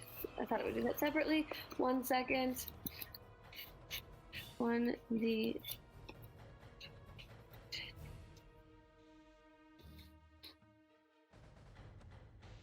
26 and 23. Okay. Woo, yeah, both hit. Oh no, sorry. Disadvantage. Yeah, so the first attack hits. Yes. And then I'm just gonna roll the other two Yes. so I can roll the damage at once. Ooh. And then a 9. The 9 misses. Alas. So the first attack you got hits, 1. and the second one she twirls nimbly out of the way. You can see the fire reflecting off a bit of arcane runic deflection around her as if she had some sort of magical armor. 7. 7 points of damage. Yes, it. You see it hit her, and her just grin like mine was better. Bitch. Zozo Ba'ab, it is your turn. Okay, so I want to run up on this woman. I want to get out of the water and onto that platform and as close to her as I can. Sure, the water is difficult terrain, so and then pulling yourself up. So once you get on the platform, you're only gonna have about 10 feet of movement, so you can't quite get up to her. Okay, so what, like there? Yeah. Okay. Yeah, Zozo has a spell he might like to cast, but needs to be 10 feet from her, and also can't get out his sword. You can pull out your sword while you're running. That's fine. Okay, so fine. So I'm gonna get my shield as well Yeah. to protect whoever's near me, and I'll get my sword out also. Yes. And you are 10 feet from her, so you can I cast am your 10 spell. feet. Okay, yeah. So what I want to do is I would like to channel one of my divinities and cast Nature's Wrath. Nice. To bind her up. All right. So Zozo's gonna reach out his huge clawed hands, and a willowy young woman's going to appear in bell-bottom jeans and a lovely paisley hippy-dippy top, her hair parted in the middle, and she's holding a dulcimer, and she's gonna sing something like "Pave paradise and put up a parking lot." And then vines are going to come out and try to restrain this. Absolutely. evil What elf. sort of saving throw does she need to make? She needs to make a strength or dex saving throw. Okay. This one. It should be Or are you sure it's not an acrobatics or athletics check? For nature's It's because wrath. it's channel divinity, Yes. Yeah. It's so it's different. It's Oh, whatever okay. its choice is. Oh, D12, okay. Cool. Or She be will restrained. she will absolutely make you a dexterity saving throw. Big surprise. Shocker. This old corpse. He's gonna roll a 1. It's okay. Well, it helps when I type in my commands, right? Oh, yeah, that's not correct. 21. There was a 1 in there. There was a 1 in Partially there. Right. Yes. Darn. Does anything happen if she succeeds on her saving throw? No. Alas, It just no. she's just nothing. She's just not. Yeah, I think the restrained. vines kind of roll up to her, and you can kind of see her own sort of command over nature magic kind of like fighting with yours as they kind of can't get a hold on her. And she just sort of looks at you and shakes her head and sort of maybe shakes one finger. Wow, what a jerk. I think Zozo Bob, he can go in for another, right? His second action. No, if Or you no, were that's just taking the strike. attack action, you can take a second attack, but your action was Got to it. channel divinity. Okay. All right, it is initiative count 20, which means it is her lair action. All of this green fire that had coalesced around her, she pushes her arms forward. I need all of you to make dexterity saving throws. Wait, I did say Muhaka Everybody? was still under the water. Do I Does still need to not make it? matter, you still do. It's like some sort of super fire. Ooh.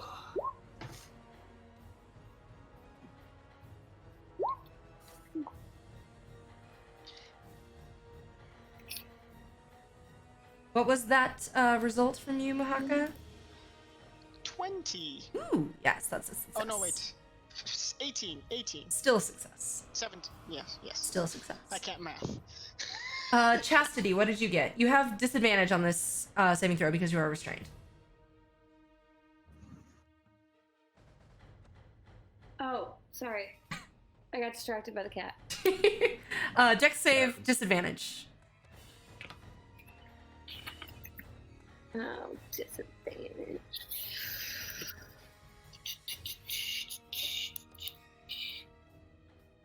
Yeah, 10. All right. Zozo and Muhaka are able to dodge out of the way, the former just by the bulk of seeing this coming, and Muhaka, I think you probably just dive a little deeper underwater. But the three of you are caught in this blast of flame, which doesn't hurt at all. But as it Oh, passes no. over you, you can just see it sticking on your skin, lighting you up. Oh. And you are under the effects of fairy fire. Ah, I see. Oh. Fuck. All right. It is Petra's turn. She is going to try to get out of her bonds. Nope. Sort of straining against them. Kind of muttering curses and like, I'll never submit to you.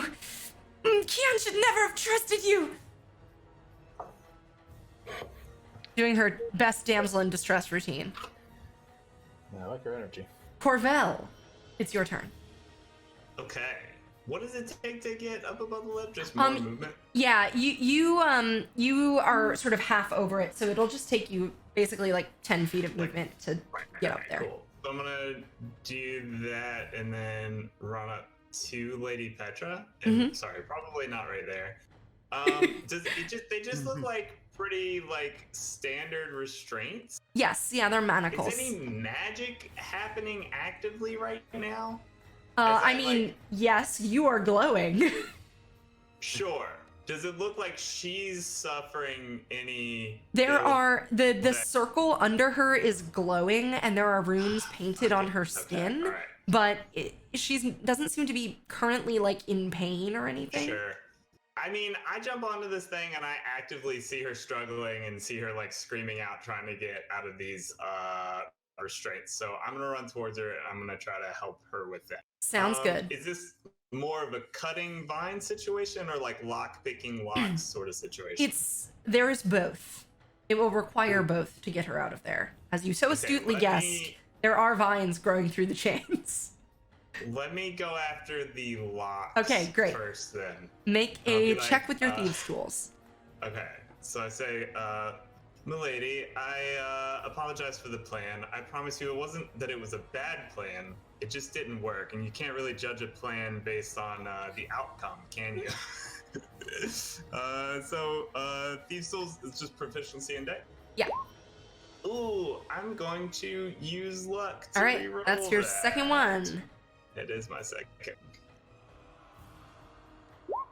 Oh, all right. So I'm flocks. What can you do? Yeah, I mean, you're getting in there, but the fact that it's like rusted and full of mildew from this humid atmosphere, you're like struggling with it a little bit. You haven't broken anything in it. Fortunately, with luck, you're allowed to take whichever result is better. Okay. So, but it is going to take you another try. Yeah, so I'm just fumbling with Sure. life fakes and holes, and I'm wet, and yeah, that's me. Sounds good. Any bonus action, or are you good? I think I'm okay because I'm gonna stay All right. right there. Muhaka. Sweet. All right. Cool. So we see the fire go over the surface. We see Mohaka swim. She gets here.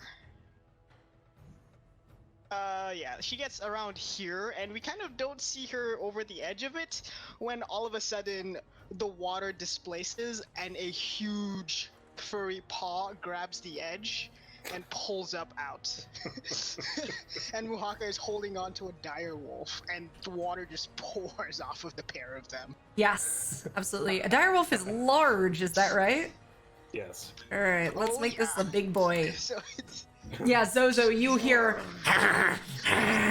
behind you as this direwolf springs into existence, kind of butting up against you. yes. Zozo reaches down to pet it. It's like scratch its ears.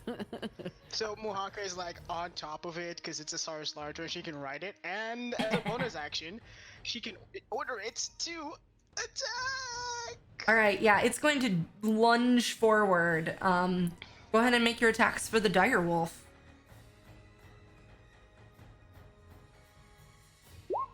So that would be a 22. Okay.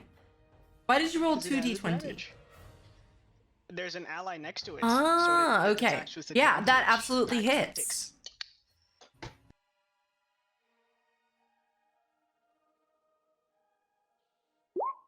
That's 13 points of piercing damage. Is it magical? No, it's Okay. a wolf. But It appears to importantly- take less than that. But more importantly, she needs to make a DC 13 strength saving throw Oh, no. or fall prone. I'd also like to point out that the picture that this paints is pretty mad. That's a natural one on the It is. saving throw. That's unfortunate. It just Yes, she is very prone goes under this to the wolf. ground. Yes. No, kid.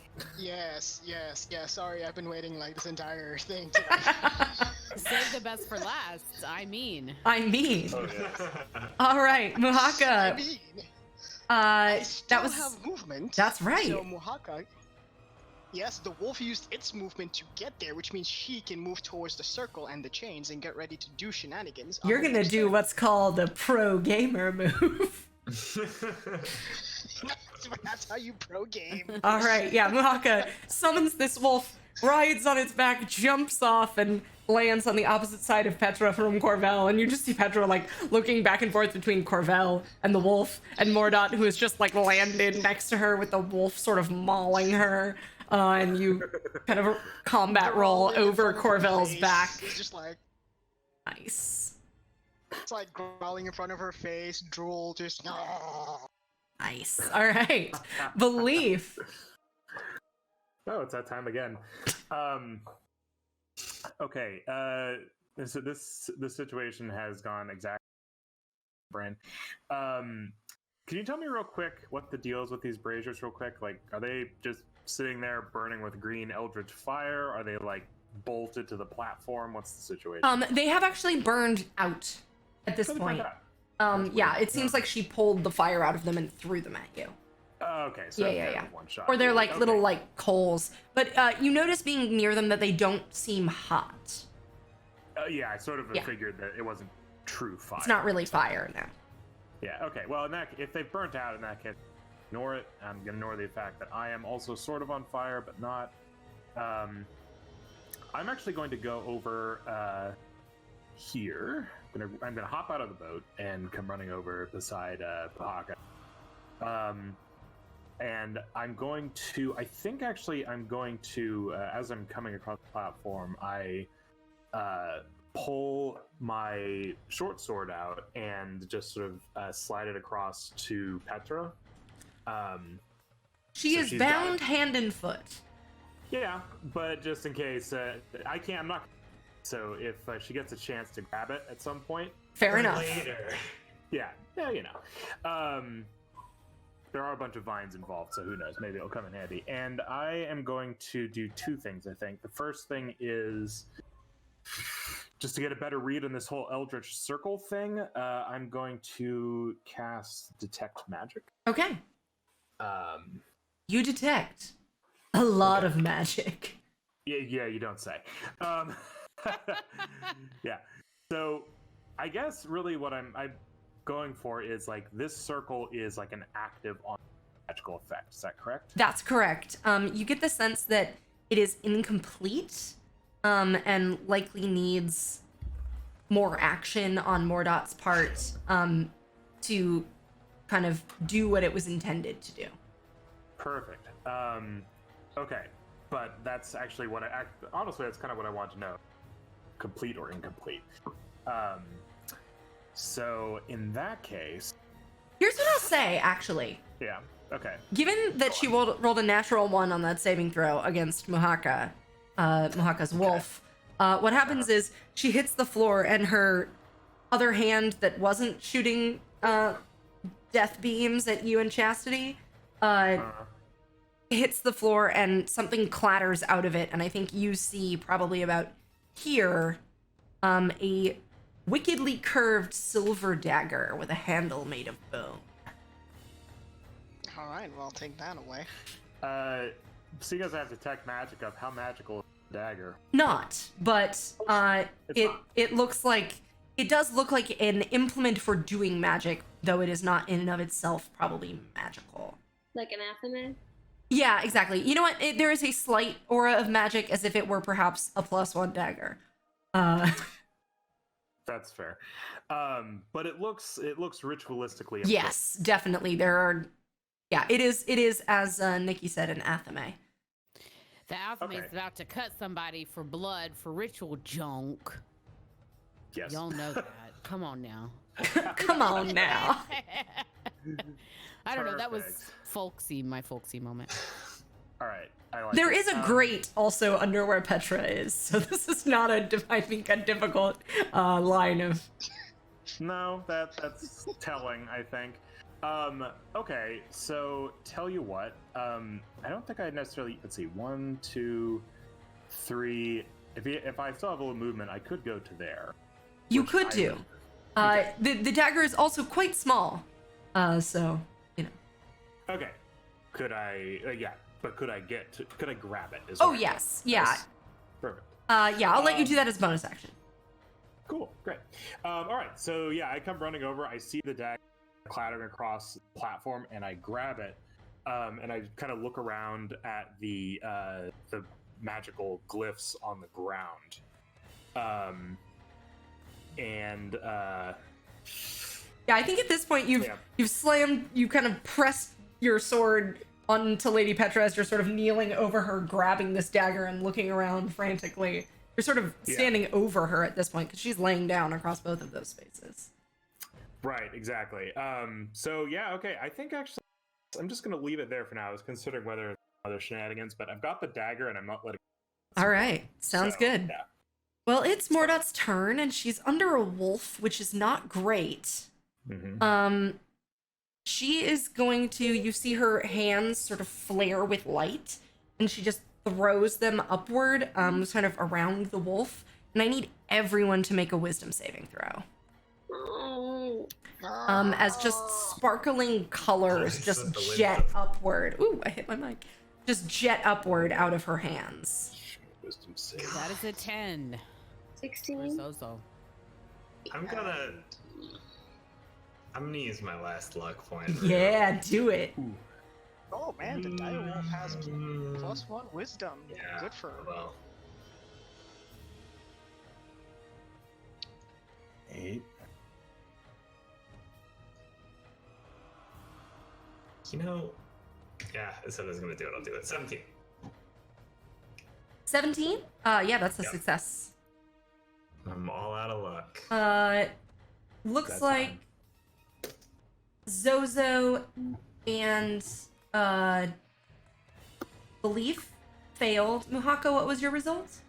Wait. I got a 13. The wolf got a 16. All right, the wolf succeeds and Muhaka fails. Belief? Yay! And yes, I still have my reaction. If I fail a saving throw, I can use Arcane Deflection as a reaction to get a +4 to my save, making that an 18. All right, well, then that's a success. In that case, Muhaka and Corvel. Or, sorry, not Corvel. Muhaka and... Who else did I say? Zozo. Zozo, this makes sense. Twisting through the air above you, you can see the most beautiful thing you've ever seen. Twisting colors like the Aurora Borealis.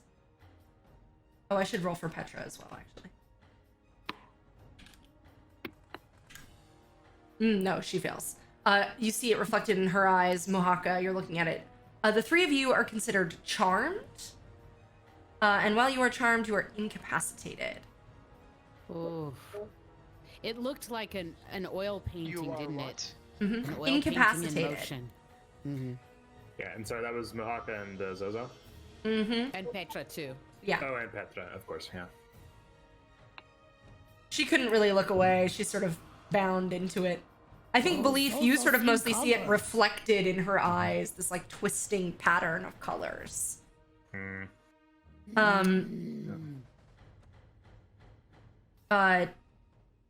Mordat is also going to roll away from the wolf. Sorry, I can't get to her. She is going to provoke attacks of opportunity from Corvel and the wolf. Okay. And the wolf?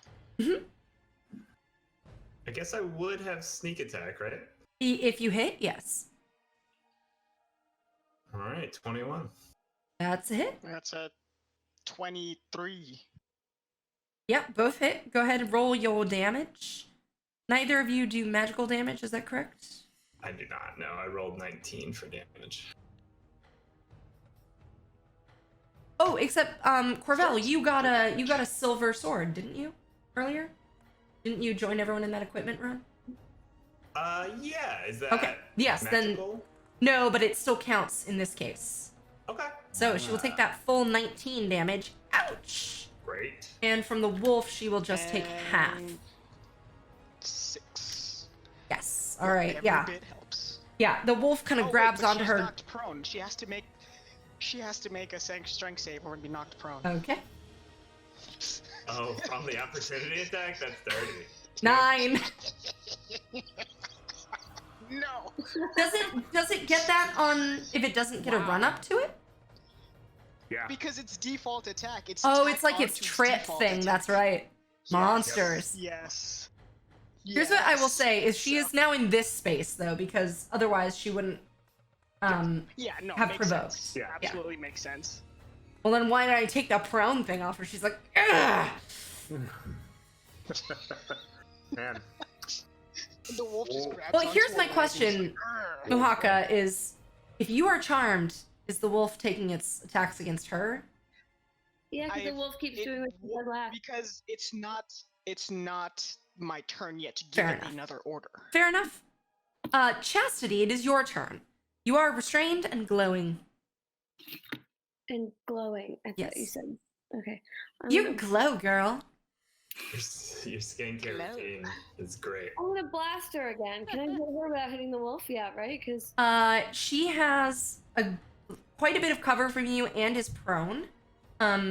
So you will still have disadvantage on your attack against her, and I'm going to add to her AC because you're trying to hit her without hitting Petra or Corvel.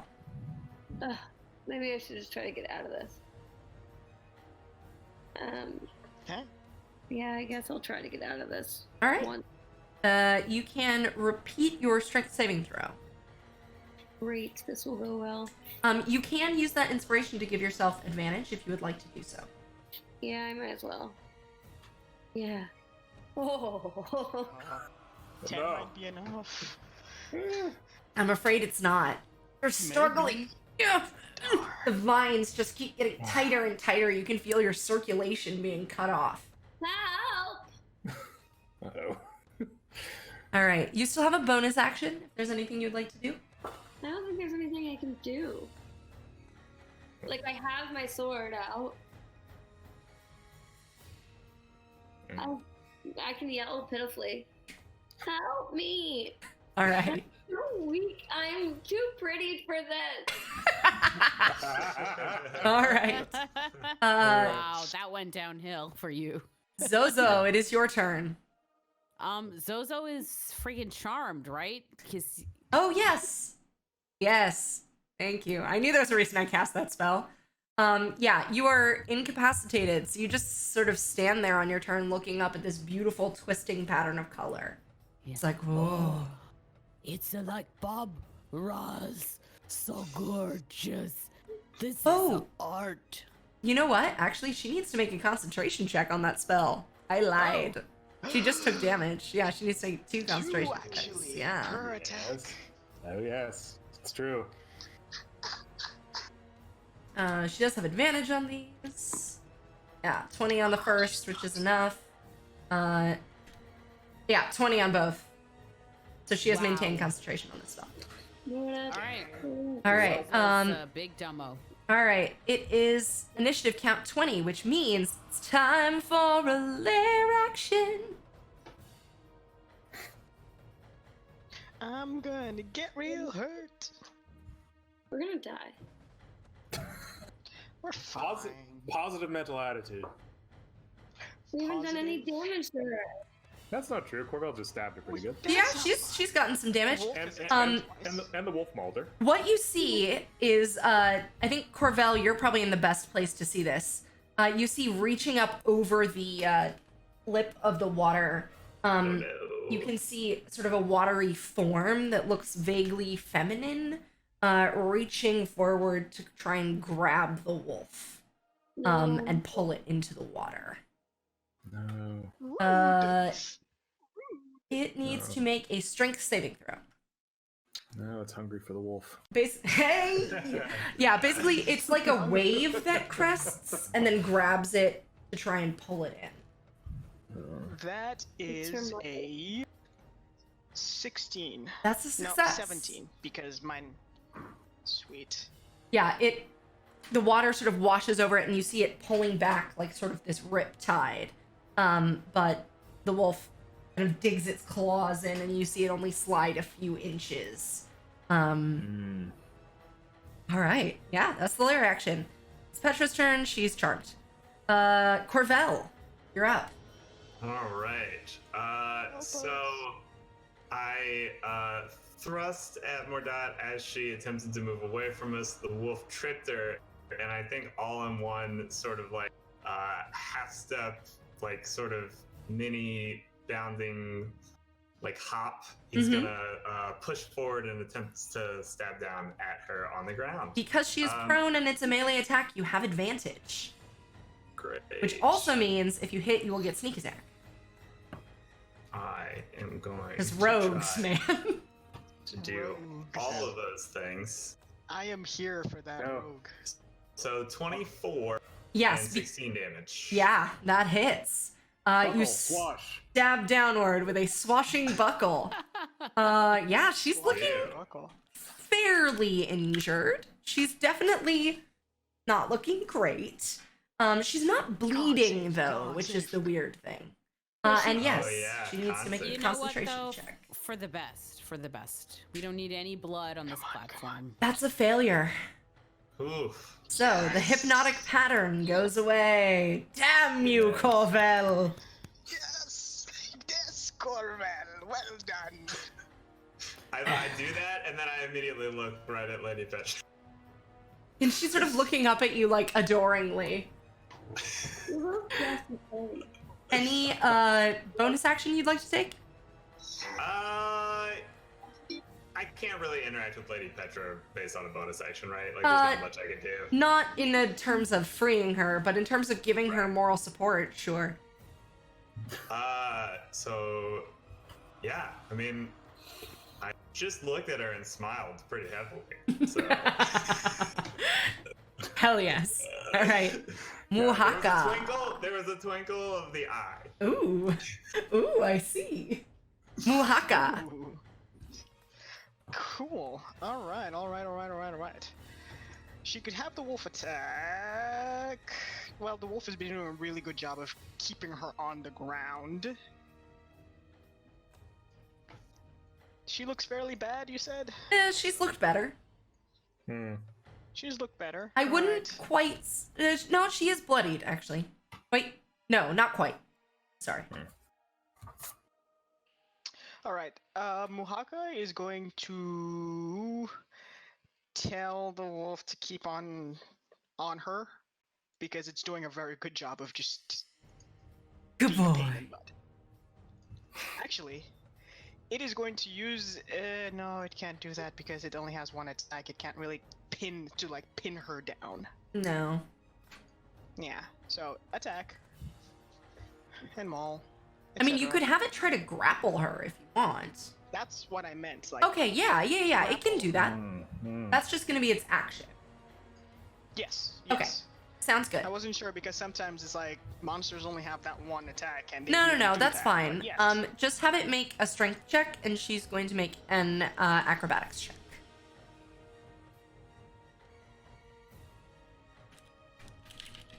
Ooh. I might get lucky. 15. So she sees it coming and sort of rolls out of the way. I think maybe even sort of gets her knees up under the jaws as they come down on it. Alright, well, that didn't quite work out the way I hoped it would, but that's okay. Would the wolf like to move also? Well, it would have moved to get there. Oh, yeah. Within melee range. Yes. Sorry, I just realized I never gave you control over this wolf. There you go. Thank you. Yeah, And move it Mohawk, wherever. I think is gonna focus on freeing Okay, Petra. She has thieves' tools, so she can do that. do it.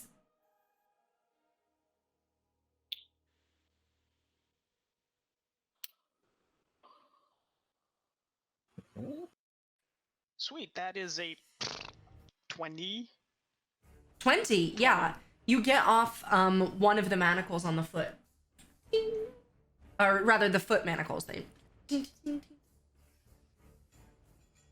Great. And you see Lady Petra sort of like kick her legs free and immediately sort of scrabble them up under her, kind of jumping into a kneeling position. You see Belief's sword kind of fall from her chest onto her knees as she's kind of like straining against the cuffs still holding her wrists. And that would be my action, my bonus action, and yep, that's... Sounds I'm good. done. We're back at the top of the initiative order. Belief. All right. Well, Mordot's still prone, is she not? She certainly is. Splendid. Well, no time like the present, then. So yeah, I kind of give, I sort of give Corvell a look across the over Petra, with my. We're having a moment. We were having a yes. Well, you guys are having a moment. I need you to me roll. And yeah, no. And You may have been having a moment. okay. And it's like, Corvell, focus. And I sort of point my finger over at, kind of just snap my fingers a little bit, and a brief flare of sort of blackish light like snaps in front of her eyes, giving you an opening for a commander's strike if you'd like it. Yeah. You can sure. use your reaction to make an attack. Because she is still prone, you still have advantage. We call this tactics. We Great call to me. this Here's Tactics, in fact. That's Yes. the first one. That's a wolf-approved maneuver. 18 for 16 damage. You also get plus 1d8 damage because I'm doing this for you. 18? It's yeah. I'm seeing a 15 and a 16, Justin.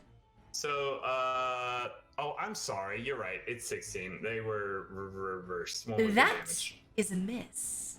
Oh no. 16. Is the plus 1d8 on the damage or on the attack? It's on the damage. It's on the Yeah, damage. you see it. What? It I missed it sparks. now. You stab right on one of the glyphs painted on her skin, and it just flares with light. And she bares her teeth at you, and just kind of. You can see the sort of sunken, dead flesh of her. I give you a disapproving look. You gotta focus on the mission, not on the damsel in distress. Also, I'm not quite done The yet. damsel in distress is the mission. Details. Also, I'm not quite done yet. Perhaps I've been sort of on this central part of the platform for a little bit. How sturdy does the wood look? In the grate in particular looks like maybe it could move. That's less than ideal, actually. Specifically, like, how's the wood look like where the manacles are attached? You said that the manacles themselves are pretty rusty. Yes. The wood is waterlogged but seems strong. Okay. You know what? Screw it. I'm gonna try it. I don't know if it'll work, but let's do it anyway. I will. I'm gonna actually use an action surge. Action surge. To sort of relocate myself. Like as I'm giving Corvell the opening here, I'm sort of shifting around to this side, and going for the decanter of endless water. And I'm going to fire it point blank into the wood right near where the manacles are attached to the platform, using the geyser setting, which, as we've previously established, is strong enough to like blow a average door off its hinges. That is true. There's So also going to be quite a bit of spray coming up off of this. Corvell has had worse. Let's be real. I actually need Corvell and Petra to make strength saving throws versus the decanter. Sorry. And you actually as well, Belief. That's fair. What about me? Can it break me free? You're not close enough, I'm afraid. Sorry. It's only this only applies to the people who. What's the DC, Bye. Reed? 13.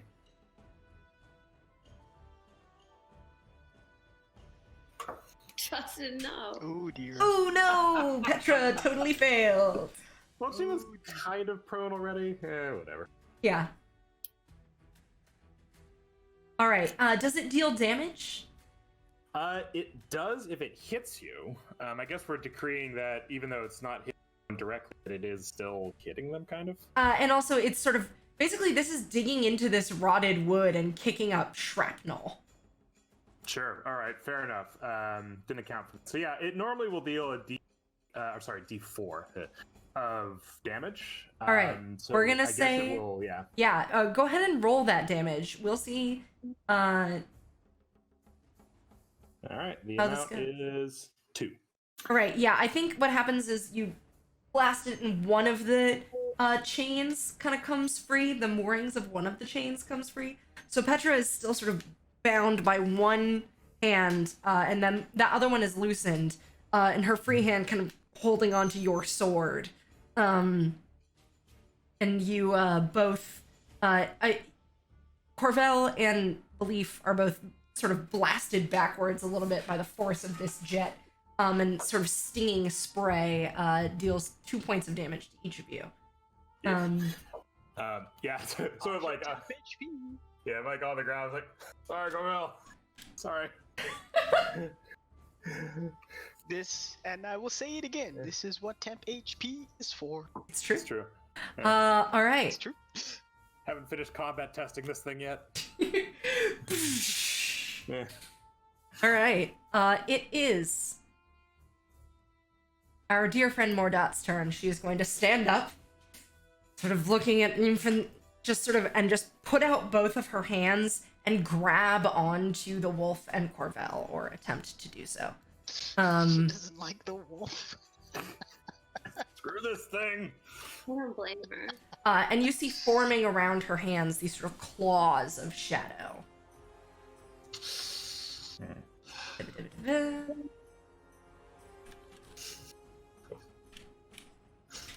Corvel, that is an 18 to hit you. Yeah, that hits. If that's an attack, that hits. It is. And against the wolf, that is a 17. Absolutely. And I already used my reaction. You from- did. Yeah. Corvel, you take 18 points of necrotic damage. Ooh, okay. And the wolf takes 9. Wow, I rolled really badly on that. Oh yeah. Wolf's never gonna die. Eventually it will. It still has more hit points than Muhaka. And I need actually both of you to make strength saving throws. Ooh. Blimey. It's this smoke from her claws kind of wraps around you, mixing with your blood. I'm 21 gonna for the use wolf. inspiration here. Okay. 21. The wolf is not restrained. Wolf is like, no to all the same. Truly, it cannot be stopped. Oh, 13. That's a failure, my friend. Oh, she had advantage on her attack against you, Corvel. Sorry, because you have Fairy Fire up. I'm just gonna roll it in case she got a crit. Sorry, 1 second. Okay, yeah, that's fine. No, okay. That will hurt. Okay. Yeah. Also, we were prone too, so you know, Oh, yeah, that's true. double secret advantage. Was I prone? Yes. I think you not knocked out Oh, too. when you That's- said okay. Yeah. I didn't. That's fine. You know what? She's gonna risk it. She's gonna back away from the wolf. Okay, okie Now, dokie. historically, I know. There. That is a Anyone take 20. reaction? Unfortunately, there is no one threatening it, so it doesn't have advantage. Because Corvel is restrained That's and true. prone at this point. it's a good point. Oh, yeah. Yeah. What about Petra? She has an arm free. She is also like prone and scrabbling for her weapon. I mean, it says the ally Yes. isn't incapacitated. It's fair. That's a good point. I'll allow it, but watch yourself. Yes. All right. They just need to not be incapacitated. What's the wolf's to hit? Sorry, the way that you're rolling was 20 total. yes, that hits.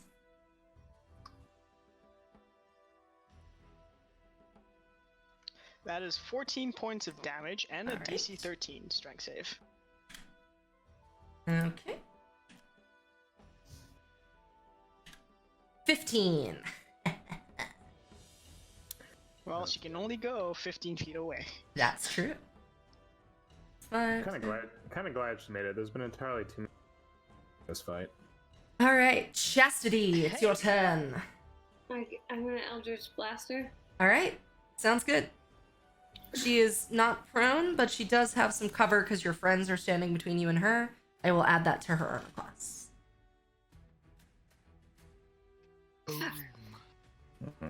Okay, so I Oh, got a wait. 9 for my first. No, you only have one. You make one attack. Yeah, No, She's she not- makes 2. you're not oh. Restrained. Yeah, So she's restrained. I think at this point the vines have tightened so much you're having trouble getting your hands high enough to like point the blast correctly. You, Muhaka and Belief, you can just see smoke sort of pouring off of Chastity trying to find its way around.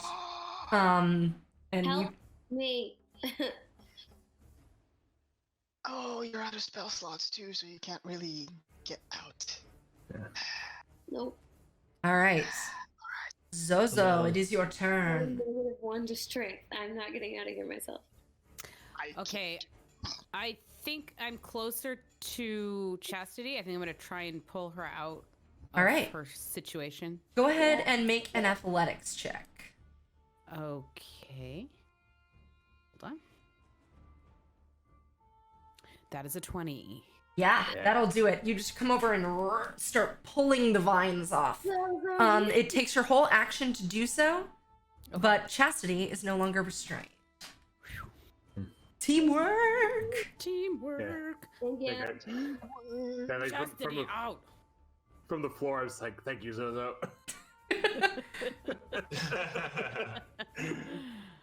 All right, it is Petra's turn. She kind of looks at you. looks at Mordat. She doesn't want to get closer to her. Instead, is just gonna throw the short sword. I don't think blame kind her, of hand over honestly. hand. Can't blame her.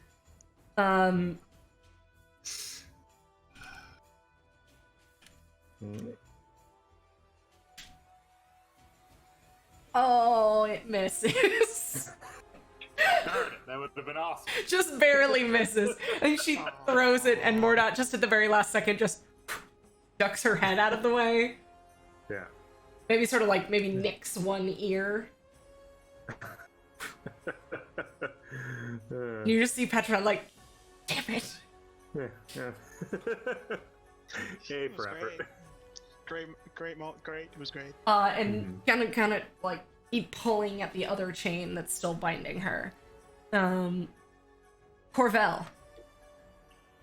Okay, I am going to try to get out of these restraints because I'm prone and restrained. That's right? correct. Make a Is it strength. like magical? Yeah, energy that's- it's vines that are sort of trying to constrict you. They're like blackened okay. and gross. All Strength right. sitting through. Well, it's just gonna be a flat D20 then. 16. That's exactly what you needed. Ooh, okay. You flex and the vines just burst, and you see Petra as she's like trying to pull against you, being like, nice. You flex your way out. Great. I do. I flex my way out. I'll spend half my movement to get up. Yes, Oh, one sorry, second. Go ahead. I just need to double check something. Sure. Yes. So it takes your action to escape, but then you have your movement. Yeah. And then I will just slide to here, standing bravely in front of Lady Petra, obviously. Very nice. And an offhand attack would have to be in combination with a regular attack. That's correct. Okay, so I will not do that. Yeah. But, You can yeah. dash, disengage, or hide as a bonus action. Like, hide behind yourself. Hide behind Petra. No, I'm kidding. Yeah, I move in front of Petra, and then I remember how hurt I am. All right, Muhaka. Think of the glory. Think of the glory. Yeah, I'm staying there. That's what I'm doing. Okay. Wolf. Oh, I totally going forgot to my heal. lair action this round. Oh well. Oh well. Oh well. Wolf is going to basically go for her. All right. Roll to hit. 19. Yeah, that's a success. Damn. This wolf is really dogging her. Wow, wow. Hey. All right. Of damage. 4 So points. 3. 4. 4 points, yes. And strength save. It's the wolf's bane of my existence. That's a natural 1. She doesn't have any more daggers to drop, I'm afraid. That's unfortunate. So many dad jokes. That's great. All That's right, great, that's your great. bonus action, Muhaka. And for the action, I will try to get off the final. All right, yeah, you run around to the other side here. Make a check with your thieves' tools. A lot. 24. Oh yeah. Yeah, I mean, they're basically rusted out. I think you just find, like, the one screw that's doing it. You don't even unlock the lock. Like, the chain is still around Petra's wrist, but you just sort of undo it at the other end. So that she just has sort of, like, one manacle with a little bit of chain dangling off of it in her other hand. Ah, This is yeah, she works with tiny things Yeah. a lot. Yeah. Tiny music boxes. This is nothing. Yeah, you saw, like, weak part in the chain and just sort of got in there and opened it up. Alright, and I can actually move now. Yeah, you would have had to be over here to open the... There we go. So and that seems to be more than enough. Alrighty. In that case, we're back at the top of the initiative order with our lovely prone friend, the Leaf. You're prone and glowy. Yeah, I will stand up. Can't do anything about the glowing because that's just how life is around these parts. All right, so Petra is free now. Yes. Excellent, cool. So yeah, I think I will. Seeing that, I will step up here with Corvell and face down Mordat with the wolf too. Can't forget about the wolf. Let us not MVP. forget the wolf. Yeah, no. Wolf is MVP. Thank you very much. I do feel like the wolf has really contributed. Like, okay, so yeah, I move in on Mordat. Ritual. I'm sorry, can you repeat that, Reed? I lost you. I said menacing her with her own ritual Oh. knife, which I still have. Insults. Let's see if you can do injury. Well, we'll find out. Actually, I think the better question is whether or not Corvell can do injury. Oh, you're just the distraction. Yep. Yeah. So I come. So this is a little bit more like old times. I've been using Commander Strike sort of magically, but this is how we used to do it back in the olden days. Corvell. So yeah, I come in and basically I come at her very aggressively with kind of a wide swing from the with her own knife, and in a move that I hope that Corvell remembers and will recognize as an opportunity to attack. Absolutely. You want to try the Commander Strike again? I certainly will give it the old art school college try. That's right, and you have advantage because she's prone. Again. All right, let me try again. Oh, So come on. 12. Come on. 21. That's a hit, and add another 15. D8 to that. Oh, add a D8. Okay. To the damage, yeah. So that's Will 15. Ooh, she's looking rough. 15 plus 1, unfortunately. Oh, So 16. all right, yeah. Every little bit helps. Yeah, you're definitely whittling her down. Yeah. She rolls aside from my wide swing directly into Your rapier. Yeah, and no, I think seeing Belief step up and sort of like get into the fray of the fight is definitely sort of inspiring, and it definitely does bring back memories of old times. Yes. I think what happens, Corvell, she kind of whirls onto your blade. She puts her hand on your face and just says, Ooh. "These people aren't your friends. And here we go. Oh no. Oh, You fight for me now. What do you mean? They are And I kind need of you to make a wisdom saving throw." They are provisionally my friends. It's gone. oh gosh. Oh gosh. Oh my. All right. Oh gosh. 2. Which I can only imagine She's- fine. She's your Yeah, you're fine. best friend. You're fine.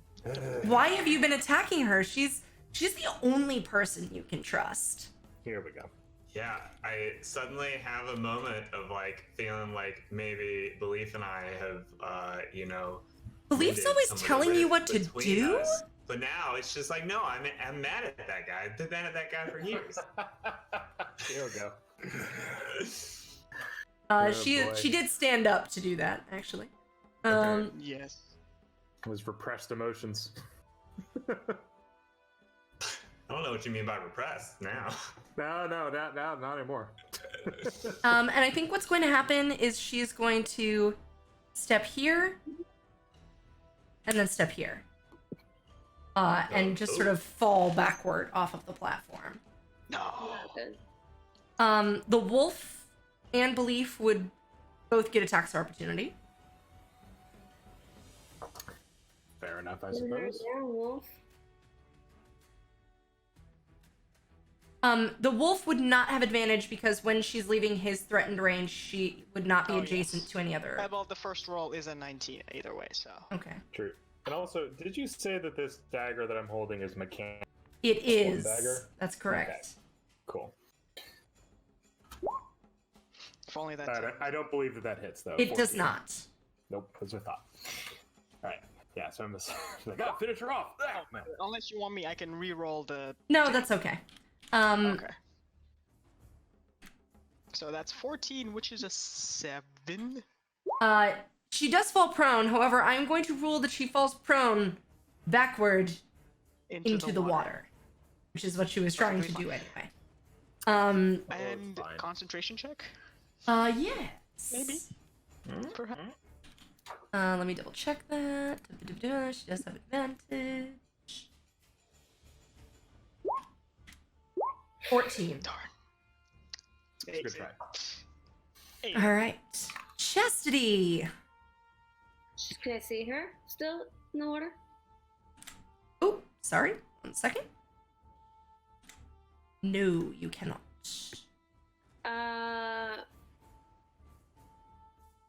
Has anything changed with the circle? Yes, it's growing dimmer now that Petra isn't chained down. And you can see her kind of scrubbing at some of the marks on her skin.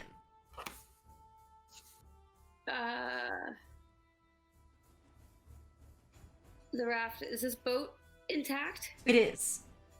Everybody get on this boat. I vote we get out of here, because she probably just went home to mommy dearest and we don't want to meet them. You think she need Petra to make spell? Maybe, or maybe she did what she needed and now she's just pissed and gonna kill everybody and wait another couple thousand years. Petra kind of looks up at this point. She says, "She was, before you got here, ranting and raving and monologuing like some penny opera villain. She said she was going to kill me." Yeah, she still can if we don't get out of here. Wow, kill nice lady. Why? I believe that Lady Petra's blood is a necessary spell component. I recommend we get as far away from this circle as possible. So, Oh, sound Chastity, good. it's still mechanically your turn. What would you like to do? Get in the boat. All right. I can't move my guy, sorry. Oh, that's okay. Can you not? You should be able to. Cool. But anyway, I'll take it. Yeah. Any would you like to hold an action? Yeah, as soon as I see an enemy, Eldritch Blast. Sounds good. All right. Zoza. Quick question. Can we all, including Lady Petra, fit in this boat? It's gonna be tight. Flaps! I think we can do it. Yeah, I'm gonna... does Lady Petra want to come with us? She certainly seems I would eager. hope so. Okay, yeah, so I'm gonna get in the boat. I think, All right. and I'll encourage everyone, get in boat. I'm just gonna encourage everyone to get in the boat. All right. All right. Yeah, say to Petra, we'll be right behind. I'm just muttering also in the boat. I'm just muttering to myself like, oh, fine, when Belief says it, everyone gets in the boat, but when I say it, no one fucking listens to me. Petra starts I running totally did it and when you came in. jumps and sort of, I like to picture it lands in Zozo's arms. Yeah, she totally does. And Zozo grabs her and like puts a shield up. He's like ready. He's holding Petra. And Oh, ready to I go. think before she runs over there, she skitters over to where the sword dropped, grabs it, and then runs to the boat. Like, not being unarmed again. Never again. Smart. It's good. Corvell, I approve. all of these So people angry. have been How do you hurting feel, Corvell? your lovely friend, and it's so. And why is Lady Petra leaving? It's so important that she stay. And this pesky wolf is really annoying. And Belief has just been ordering you around. She has not given you super clear instructions, but I think probably the most important thing is to stop Lady Petra from leaving.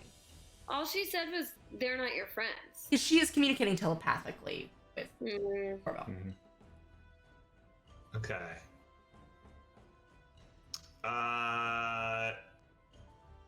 Could I have reacted to her moving away from me, or that's already happened? Oh, yes, you absolutely could have. I'm so Okay. sorry. Yeah, then no, that's okay. I didn't know that I went right after. Yeah, her. yeah, yeah. I didn't think about that. Yeah, so I think I would just reach out and like try to grab her and be like, I don't think the water's safe. I think we should stay here. All right. Are you trying to physically restrain her, or are you trying to Yeah. persuade her? Physically. If I was more of my right mind, maybe, you know. I would like you to make a persuasion check. Okay. Um, Yeah, that's fine. just because, you know, I Right, think. to see how she's reacting. Yeah, to, and that you makes just sense. sort of like put across your intention. Yeah. She does like So you. that's a 14. Yeah, you kind of look at her. She kind of looks at you like confused, and she says, "No, you. It may not be, but this is not either. Please, come. You have already saved my life twice. Please." And she sort of starts. It looks like she's gonna grab your hand and try and like drag you away. So at this point, you can go ahead and make an athletics check. Okay. Let's see. An 8. She rolled a 12. She kind of pulls out of your grasp. Yeah.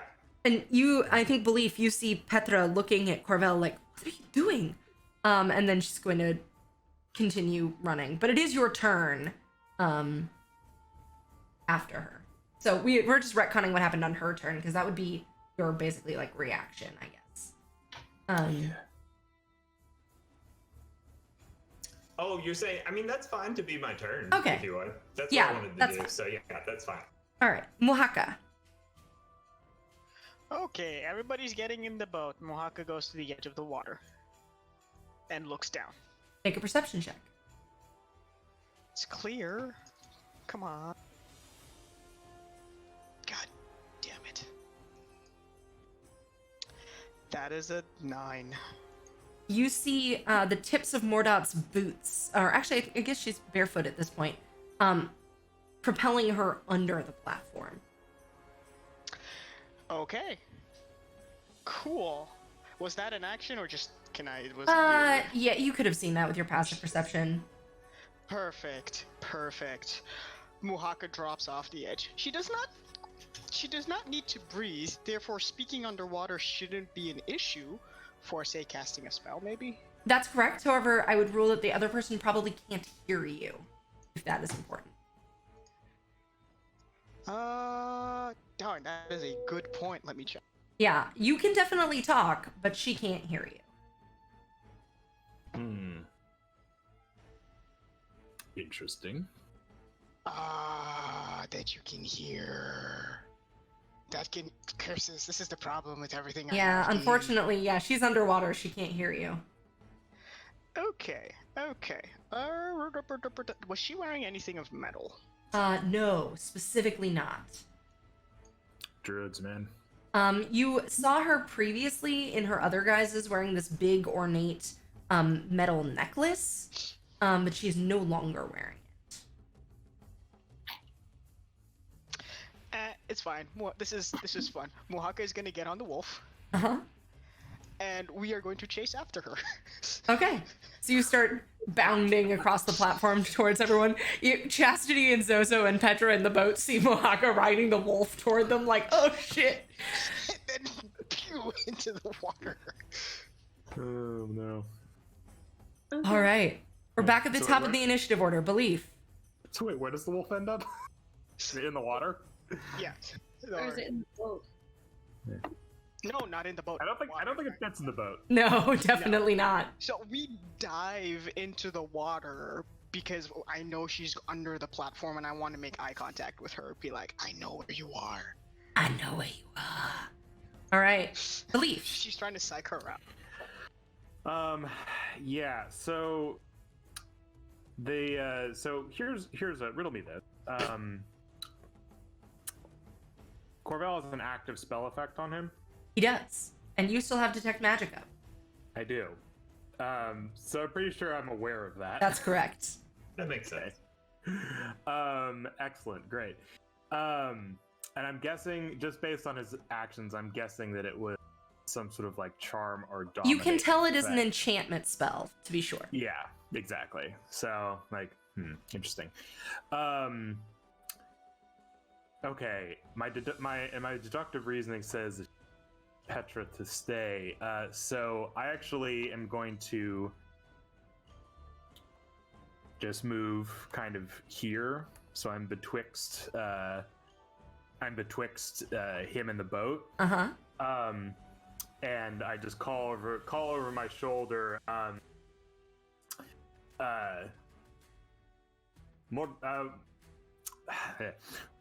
Mordat has ensorcelled him. Push off with the boat. To Chastity or Zozo, whoever's over there. So yeah, I'm just gonna put myself between the two of them, and actually, I might as well give it a try. I guess I'll try to grapple him. All right. Go ahead and make an athletics check. Corvell, you can make an athletics or acrobatics check, your choice. Oh, I will be making an acrobatics check. Oh, naturally, yes. Thank you very much. Yeah. I didn't say this was a great plan, but it's the plan that we've got. 20. That's actually closer than I thought it was going to be. I have to say. Yeah, you believe you grab, but Corvell ducks out of the way. I think you managed to like grab his hat, well, he's probably not wearing it because he's dressed as Petra. Things I have to remind myself. Right, exactly. I slip out of the dress. Yes. To the armor underneath. Yeah, so I grab the dress. You just slip out of it. Damn it. Okay. Yeah. Meanwhile, while we are ineffectively grappling, I'm just gonna send Proof a little telepathic message to keep an eye out for things in the water. Well, Proof notices something immediately. Yeah, I thought so. Is it a wolf? No, you see Mordat emerge from under the platform, and she's going to try and grab Petra and pull her down into the water. Well, Don't worry, we're right there. I have a held action. Right. That's correct. I'm gonna shoot her. I'm not restrained anymore. You're not. 22. That hits. And then my second one is a 25. Ooh, yeah, roll damage on both of those Eldritch blasts. You've got a lot of anger to work out. Finish her.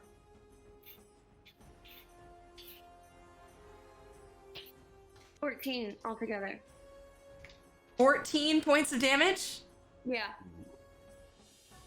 Describe your kill. Oh, yeah. Oh. Wait, also, isn't there something with sucking people to hell with people? Oh, yes, only if they're humanoids, though, I believe. Not yeah, she was a human.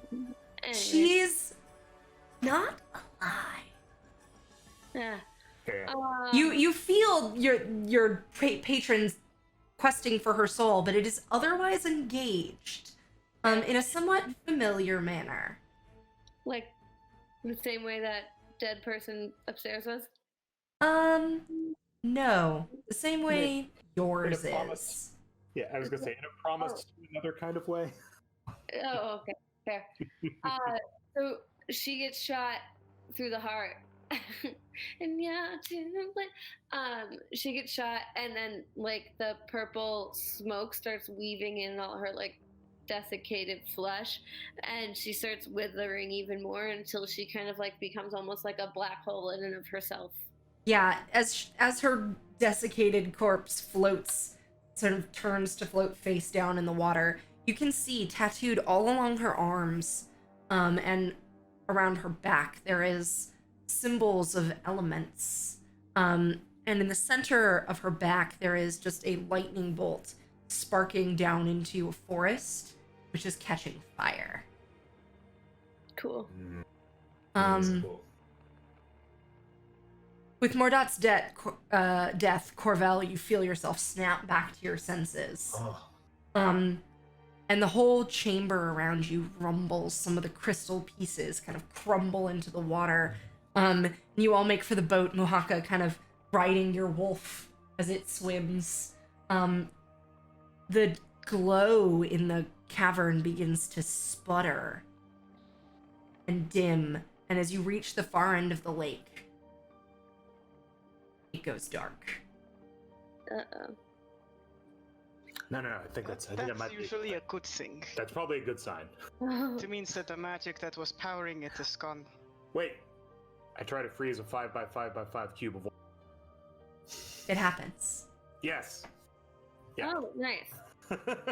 Like, Petra sort of throws her arms around all of you. Thank you. Thank you so much. She said, like I said, she was sort of rambling there at the end, and she said she was going to kill me and bring back her mother, fulfill her oath. She said she had been waiting years and years. She said that flood that killed Kian's family, that was the start of her plan. Yeah, that makes sense. She said she wouldn't let you all ruin 5 years of hard work. See, what did I tell you guys? Everything Flood? we have found out. Yeah. Well, come, let us leave this place. You all begin walking upward, and as you exit, Oh, you there's the giant find wolf. you find your path ahead clear. And as you enter that downstairs room, you can see guards waiting for you. You see Kian, he rushes forward and catches Petra up in his arms and twirls her around. He says, "Oh, thank God. My friends, you have my eternal gratitude. You will be rewarded." And I think at this point, we see a bit of a fade. And we fade back up. A few days later, we see beautifully dressed people, wounds dressed, hair up, clothes on fleek. Very beautiful. We see Petra and Kian presiding over their first feast as man and wife. Yay! All of you are seated in places of honor, and a toast is being raised. You see Petra kind of stand up. She says, "To the heroes of Golshan," and the entire hall full of people gets to their feet, echoing her toast and looking up at all of you. And as we pan sort of down this table, we montage through this feast. And let's check in with each of our heroes. Well, is this while we're still at the table? Anytime you guys want. These are your scenes. Give us a look. There's a giggle, a male giggle, and you see like a doorway, like through a doorway of a bedroom, and as the camera like pans across before the door shuts, you see Jathan the Paladin and Chastity engaged in some not hostile, well, slightly hostile behavior. Yeah, absolutely. I think the camera pans and we just see that lion mask that he was wearing just sort of sitting on the bedside table. And we see some sort of like abstract reflections in the metal surface. Yeah. It's like, well, who had the bet on 30 minutes into the feast? Which one of you was that? Right. I worked They're hard, I earned. friends now. Yeah, like I'm like, damn it, I had 15. I'm lighting what coins? So Corval will say to Belief, speaking of which, normally a person would have to buy me a few drinks before I'd slip out of my dress as easily as you seem to get me out of mine in the caves. So good job. Well then. Yeah, Belief taps his still unbooted artificial toes. It's just Corval, never change. Sorry, Justin, I think you might be muted. No, something just went wonky. No! No, we can't hear you. We still can't hear you. No! Type it and we'll read it for you. Okay, we'll go back. We'll come back around to that. All We'll right. come around. Yeah. Somebody else.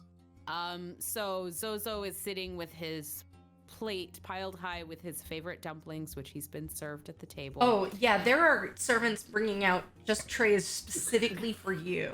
Yeah, just like trolleys, like double layer trolleys.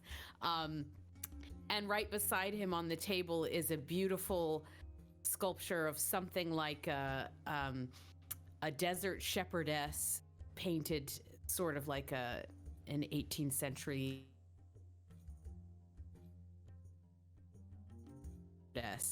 some kind of piece that he's been given. Oh, yeah.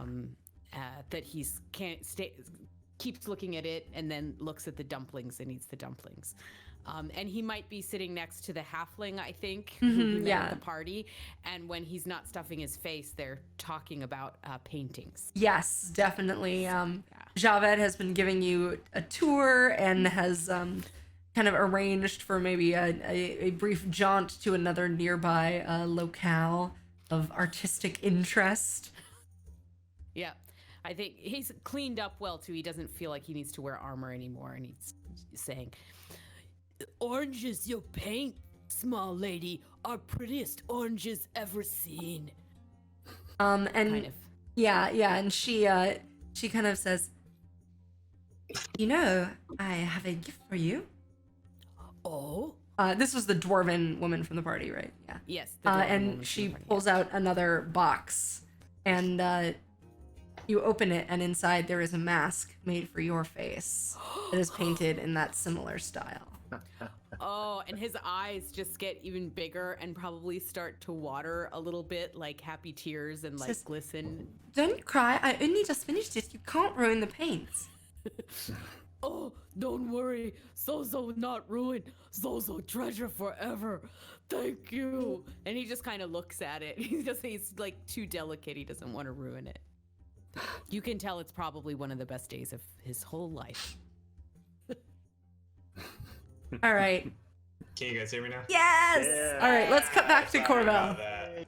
Welcome back. Oh, so yeah, I was just saying that I sort of like, I think I clap Muhaka on the shoulder and say that, yeah, you shouldn't hide such great craftsman work. It looks great. What crasp? What? My music boxes? Well, those for sure, but also the leg. Well, that was not me. That was. Wait, are you talking to Muhaka about the leg? Yeah. Not. Well, it was not me. It was my maker who did that.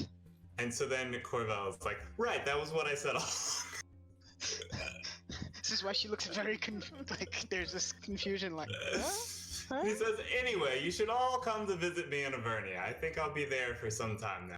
Because my mother will need help getting the house in order, and if I knew being a noble could be this much fun, maybe I would have done it a long time ago. Lady Petra walks up behind you at this point, and kind of looks over all of you. We'll say this is maybe maybe Chastity has slipped back at this point. And she says, I really can't thank you enough for everything you have done for me. I'm muddling this accent now. She says, Hard. and Corval, she sort of looks at you and she says, this is only going to solidify the strength of our relationship with Avernia. And she sort of holds out a hand and says, thank each and every one of you for saving my life. If I might also jump to, maybe this is like, I don't know if there would have been time the day before this scene, whichever makes the most sense. Let's say after, just after. Fair enough. Can I just ask, sorry, she had one more question. Oh, sure. All of you. She says, what are you going to do now? Can't have you take belief away from me. And she kind of puts a hand on his shoulder. After all, you have all shown me exactly how much I have to learn. But you all work so well together. This ties into part of what I was gonna do for my scene. Okay, well then we'll Sure. cut back to that in a moment. Zozo's just gonna say, Zozo love friend. Like to be with friend. Sort of give Zozo the nod and say, well, I'm not going to be going anywhere, but I can let you know if we uncover any more of those miracles as the palace continues to be restored. We certainly Thank let you it go. so much. We certainly let it go far too long without seeing each other. Perhaps we should make a point to meet up again soon, in a few months. Yeah, I'll be around. Well, you are all always welcome here. Thank you, nice lady. Waka just sort of nods. Yeah, kind of. She I might think be a little distracted. Belief kind of gives Mahaka a little bit of a look over the tops of his glasses, and says, "I think that includes you as well, Mahaka." Oh, making up.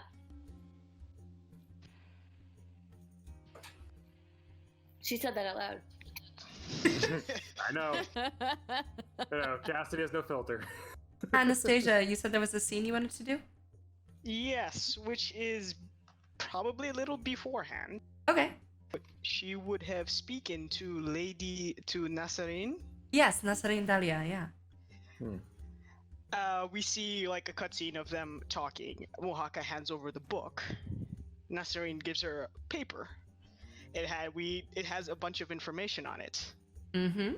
And it is the foremost expert in portals, specifically possibly about the initial conjecture that of the Eladrin is coming through. Mm-hmm.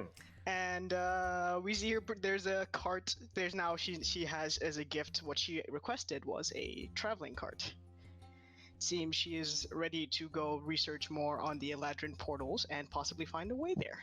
And she probably brings this up at some point. There's one other thing I think might prompt Muhaka to bring this up to her friends, which is in the papers that Nasarine gives you, there's a symbol that you recognize. A spark of lightning touching a forest and setting it on fire. And there's just a note next to this small drawing, and it just says, "The Brotherhood of the Spark?" ? I appreciate everything, and it was indeed glad. It was good to be with all of you again, but it has brought to my attention that perhaps it is this denial, and I have realized that, and everything that has happened has pushed me to search for answers. But the answers I think that I seek might be with whatever brought the elves here. And I have spoken, and I have gotten information, I have gotten a lead, and I will travel to find out more. And I would extend this invitation to all of you. Yeah, I'm in. Sound good. My home's gotten along well enough without me for this many years. I suppose I could wait a few more. She looks specifically at Belief and says, I don't think this will bring them back. But who knows? Yeah. Sort of a brief look of consternation does pass over Belief's face, but he nods and says, "I understand, and I would not. While I do not know exactly what is going to happen, or what happened, or what we might ever be able to do, I realized as a part of this that I owe all of you an apology. I think. I believe that I had lost my own conviction and my ability to, protect you and protect other people, is what I was supposed to do before I lost my leg. These happenings have perhaps given me a little bit of proof. Give the bird sort of a look where he sits over a perch on a nearby table. That there's a way forward after all. Mahaka, I trust you with this. And just kind of trails off a little bit. He's not great at this sort of speechifying, really. You know, technically, since your leg was made by my master, that would make you a little bit of a half-brother to me.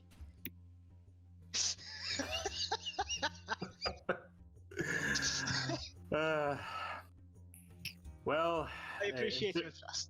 Yeah, he sort of shoots Chastity a little, then sort of like, well, I think I could work with that. Yeah, and they just, again, kind of at this point sort of busies himself with like cleaning off the lenses of his glasses. Child. So I take it then So that on Corvel and Muhaka's carts, we see the four of you riding away from Golshan. So Belief is staying. He has to train a princess. Yep. I just want to make sure I understand. I do need to keep my word, so I'm going to stay and continue my studies. But if you find anything, if Mahaka finds anything, then well, I'm ready to climb back into the breach with all of you guys, I guess is. When Corvel realized that, he would definitely at least some point in that night make an attempt to talk Lady Petra into taking her studies on the road, and would try to convince her that there's so much more that she could learn out in the world, and that there's so much more out there to experience. Roll a persuasion check. Okay, sure. Yeah, he's your brand new husband and come hang out with Wait, hold on a sec. Before you do that, should I talk to her first? If that's up to you. I don't know if that will affect. No, we're gonna do this first. I want to do your thing last. That's fair. Okay. Thanks for sticking with us late today, guys. We're almost done. 14. 14. I think what she kind of clasps both your hands in hers, and she says, "You are very sweet, and perhaps later. I don't think I have proven myself yet to bear the legacy of my family, but perhaps when I am more experienced, and when I have had more time with my husband, when someone isn't trying to kill me." Being newlyweds is overrated. Have you ever tried it? Not yet. And she kind of sticks out a hip and pouts on her lips and goes, "And don't tell me what to do." I would never dream of it, Lady Petra. Your humble servant, as always. She giggles and says, "I will miss you," and gives you a hug. We'll see each other again, I'm sure.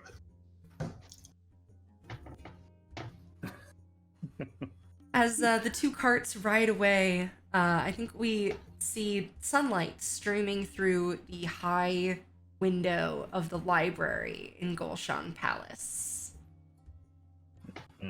Falling on two figures. We see Lady Petra and her teacher.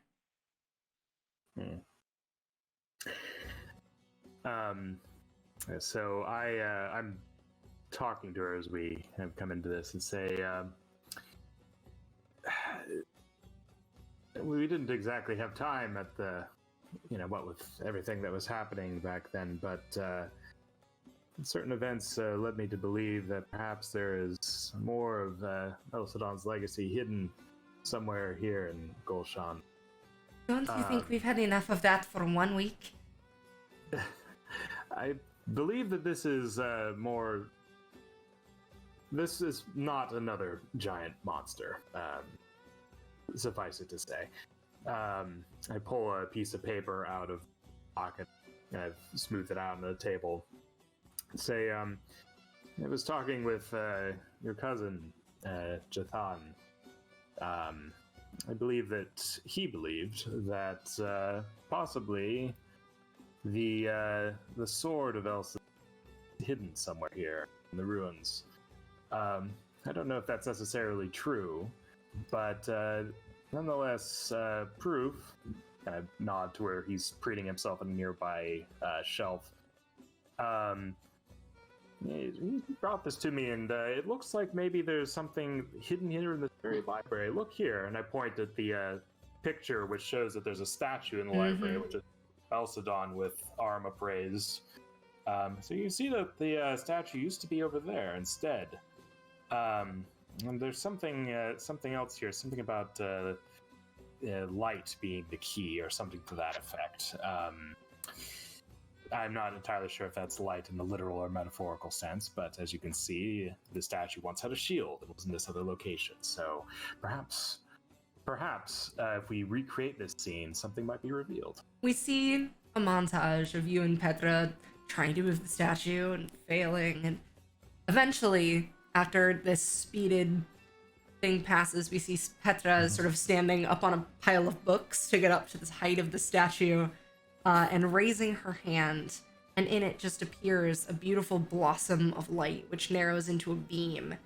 And as it strikes and you're sort of telling her how to angle it, it hits this bas-relief on the far wall. And the very last thing we see is a crack run down the middle of the carving, and something beginning to open.